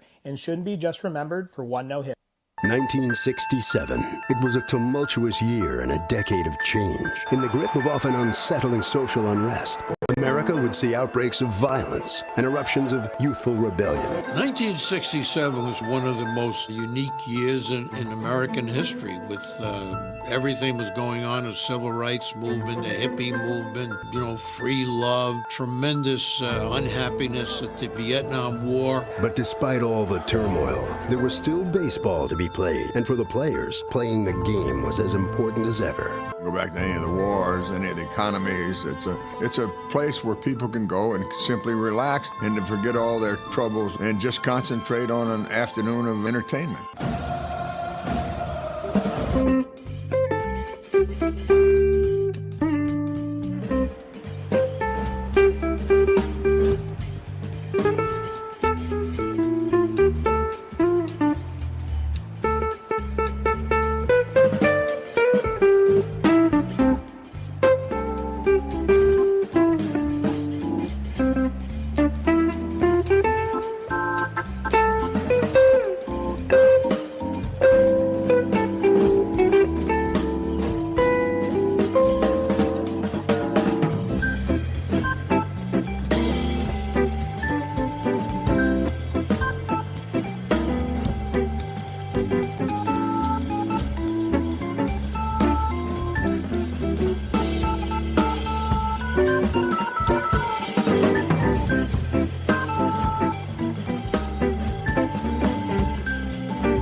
Welcome back.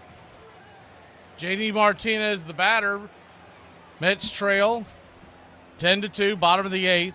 Henriquez is your pitcher now. He cannot find the zone to start off the night. Falls behind now 3-0.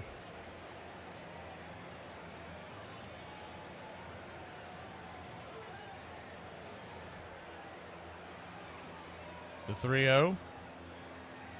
97 right down the pipe, 3-1.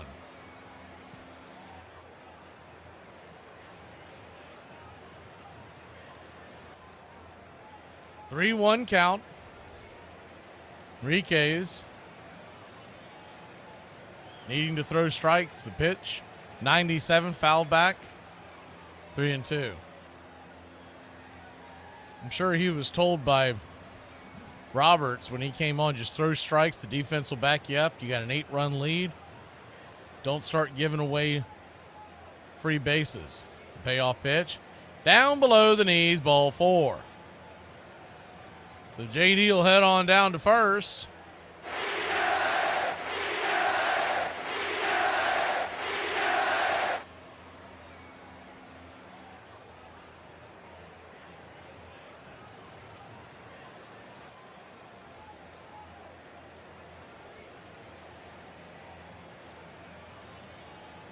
Righty-righty matchup. First pitch on the way to Iglesias is 98. Just grabs the bottom of the zone. It's 0-1. Tell you what, the next time the national media starts telling you these lies about speeding up the game, ask them why they started the game at 8 o'clock and they have 3 minutes and 15 seconds of ads in between every inning. The 0-1. Down and away, 1-1. Remember all that nonsense they tried to tell us when they sped up the game? This will be great for the game. Yeah, it works in the regular season. Postseason, they go back to the old stuff. The 1-1 in the dirt, 2-1.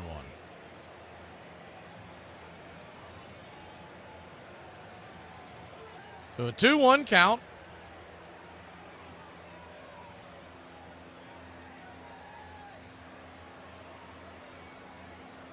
Enriquez working slowly on the mound. Here's the pitch. Swing, pops it up. High in the sky, can of corn. Who wants it? Muncy has it. 1 away. 1 down.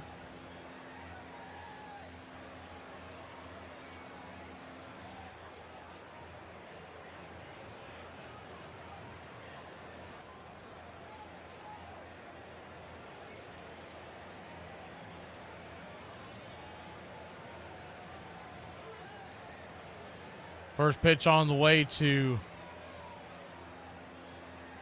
Tyrone Taylor is in the dirt. It's 1-0.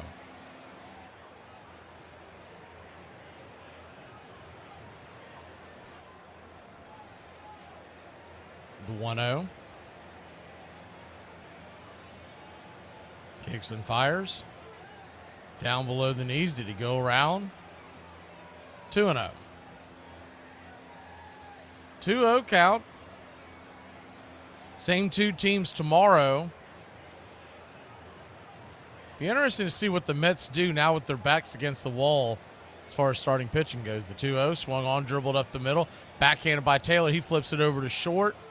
Stepping on the back is Edman.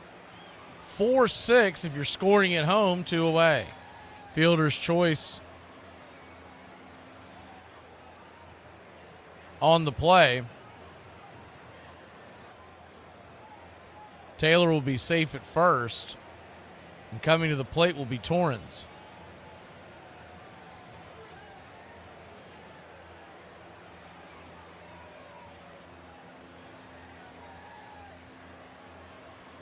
First pitch to Henriquez. From Henriquez is a strike, 98 at the knees on the outer cut. It's 0-1 to Luis Torrens. On the play, Taylor moves up to second. The 0-1 swung on, pops it foul. Back out of play.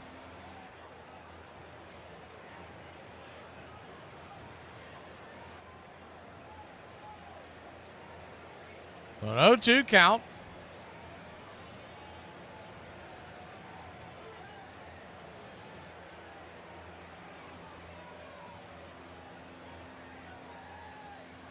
Time is called. See what this is with Nick Lentz. There's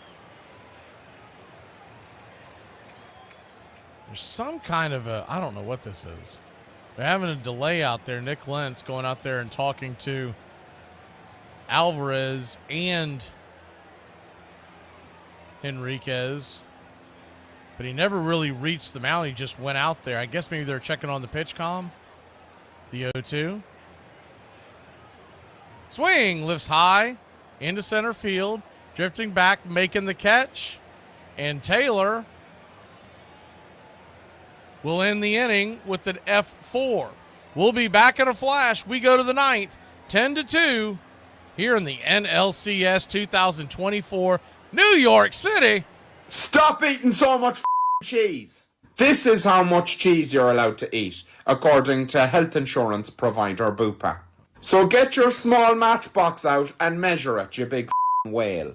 Does this look like a normal amount of cheese to eat? Wrong, you're gonna die. No health insurance for you. I'm just about to tuck into my normal amount of pasta. You're dead. You're only supposed to have 3 spoons. Hopefully you enjoy heaven, you fat. Next time I'm having a night of romance, I'm gonna tell her, it's not small. That's the recommended serving size. And if you're not satisfied with it, you may ring Bupa and check your facts. Now leave. I'm not in the mood anymore. And take this small box of matches with you for future reference. Bob was the intimidator, not the intimidatee. Gibson delivers. You know, there are a lot of guys that want to win, okay, in life. They want to be winners. That wasn't the case with Gibson. Gibson despised losing. And when he went to the mound, you weren't going to beat him. In each year that the Dodgers had won the pennant, Koufax had won the Cy Young Award and pitching's Triple Crown. Sandy Koufax gets his second consecutive shutout of the Twins. You're the best, Sandy. You're the greatest, baby. Koufax's dominating performances had carried the Dodgers to glory, but Sandy had paid a heavy price for that success, as he often pitched through excruciating elbow pain. Finally, after the '66 World Series, he decided that he could no longer endure the agony. With Koufax abdicating his throne as the king of the hill, Bob Gibson of the St. Louis Cardinals was one of the pitchers most able to succeed Sandy. The intimidating right-hander was a dominating presence on the mound who beat teams with his arm and his attitude.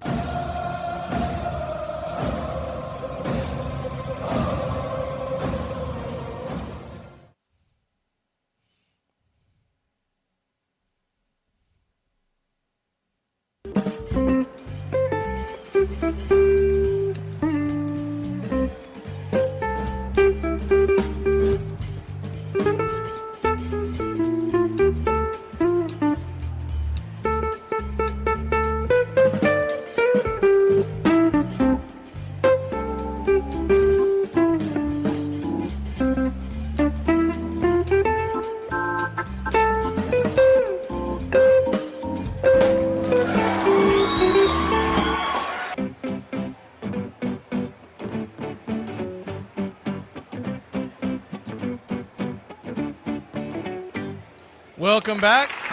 First pitch on the way to Mookie Betts is down and in from Young. For a ball, it's 1-0.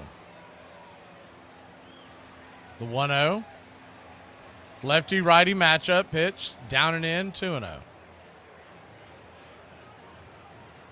Goat on the 7-month membership. Congrats to that, because that's one I've been waiting to see, the Dale Murphy one that we put out there. The 2-0, right there on the outer cut, 3-0. That's the old, if you remember the old Dale Murphy card of him holding basically a lightsaber, that's what the 7-month membership is now. The 2-1, swung on, roasted foul, 2-2. I think Hank Aaron is either, I think Hank Aaron ends up being the 2-year, the 24-month. Can't remember. I'll have to look it up real quick. The 2-2 to Mookie. High and inside, 3-2. We just gifted some memberships, some folks. I always forget that I can do that. So for those of y'all that hung out here for this butt kicking, there you go. You get something out of it. The payoff pitch, swung on, grounded over towards second. It's going to be an easy 4-3 put out. One away.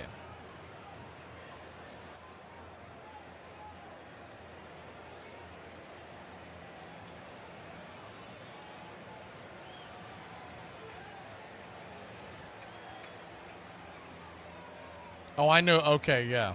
That's what it is. The 12-month is going to be the old school Braves. I can't remember what they call that. Goat might know the answer. but the old school Braves logo that was popular in the 80s.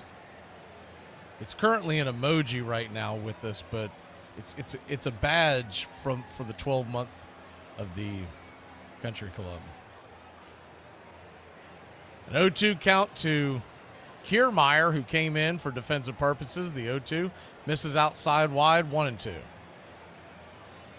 Yeah, I really like that Dale Murphy one. He's in that old sky blue Braves jersey from the 80s, and he's holding like a lightsaber. The 1-2, down and away, 2-2. And then Hank Aaron hits you at the 24 month is what it's showing. I believe we're still doing this 36 month. It's the Hank Aaron 755 or 715 when he broke the record. The 2-2, down and away, 3-2.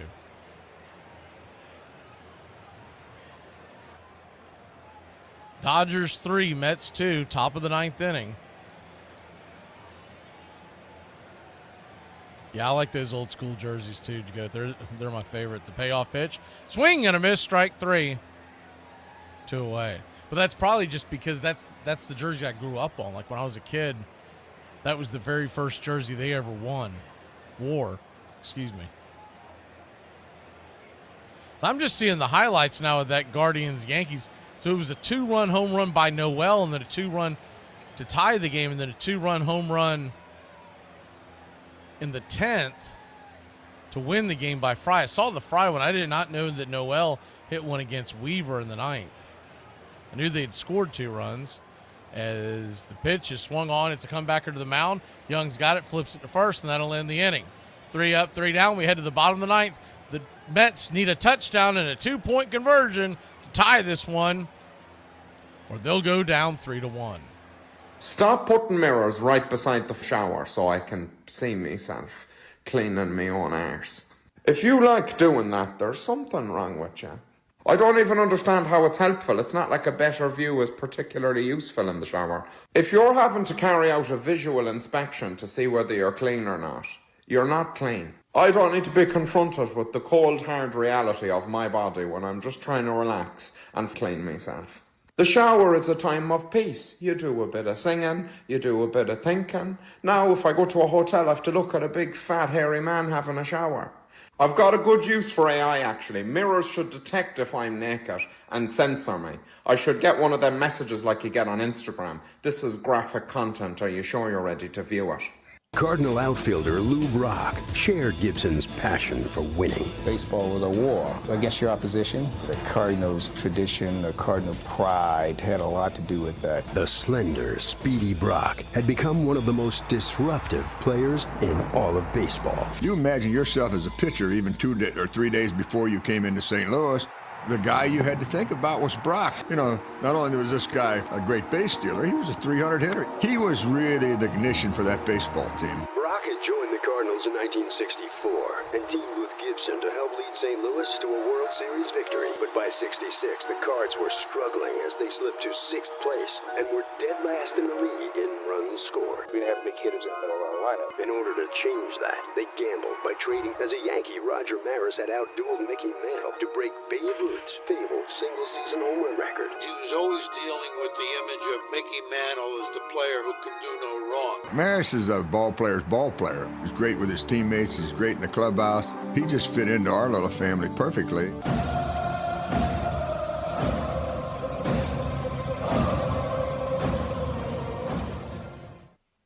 Welcome back. We head to the bottom of the 9th. Henriquez. Guess they're going to send him back out there to try to eat one more inning. Thank you for the contribution, James.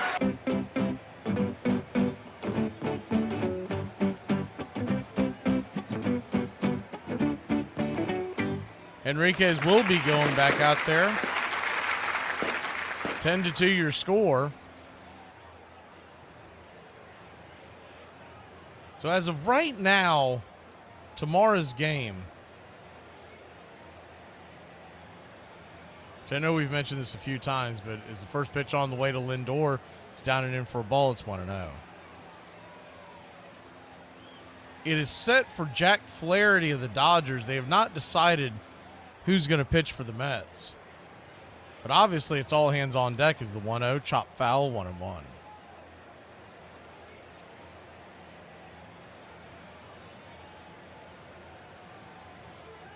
The 1-1 count.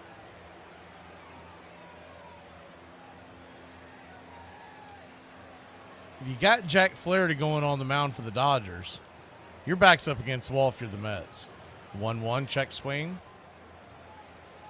1-2. He has been pretty darn good so far in the postseason. He's 1-1 with a 2.92 ERA.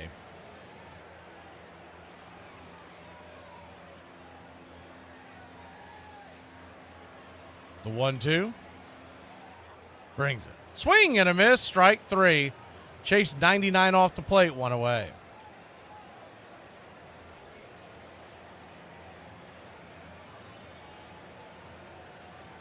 One down. Tell you what, Goat, I haven't seen you since that Tennessee game where Vols won that game. But I'll tell you what, Florida played a heck of a game. And they have been giving that coach all kinds of problems. But, man, I thought he did pretty well to almost pull that one out. First pitch, swing and a miss. By Vientos, it's 0-1. The 0-1. Swung on, lifted foul and out of play. 0-2. They're already planning to fire him and whatnot. I'm like, man, at some point you can't keep firing a guy because they're never going to build anything. 0-2 count. One down here in the ninth. The pitch, swing, rips it up the middle, and Vientos will head on down to first. I'll tell you what, if nothing else, that guy's doing his job. He has been hitting the ball well all series long, and he tries to get something going here in the bottom of the ninth. We're doing the Florida-Texas game here on the high noon kickoff. I think that's next Saturday. I know it's Florida-Texas at noon. I believe it's the 26th. First pitch on the way to Alonso. Swung on. That ball's ripped up the middle. That'll be a base hit. They'll go station to station. No sense of getting thrown out. Trailing by 8.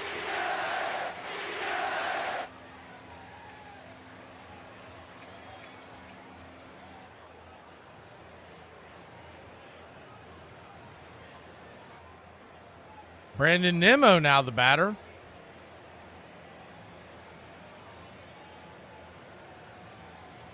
.250 average.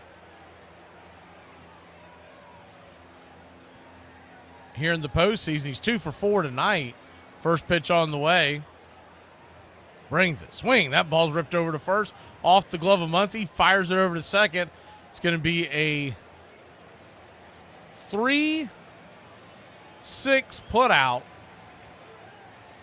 Nimmo will get on.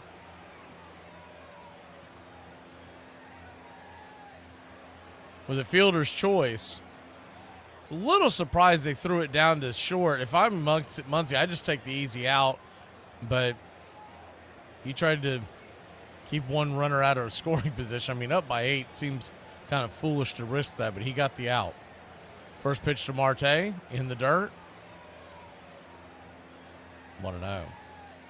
If he throws that thing into left field, you would never hear the end of it. You're better off just taking that easy out and putting the Mets down to their final out, which they are at now. Runners at the corners. 2 outs. Swing, pops it up. Will it stay in play? Giving chase. Muncy makes the running catch, and that'll end the inning. That'll end the game.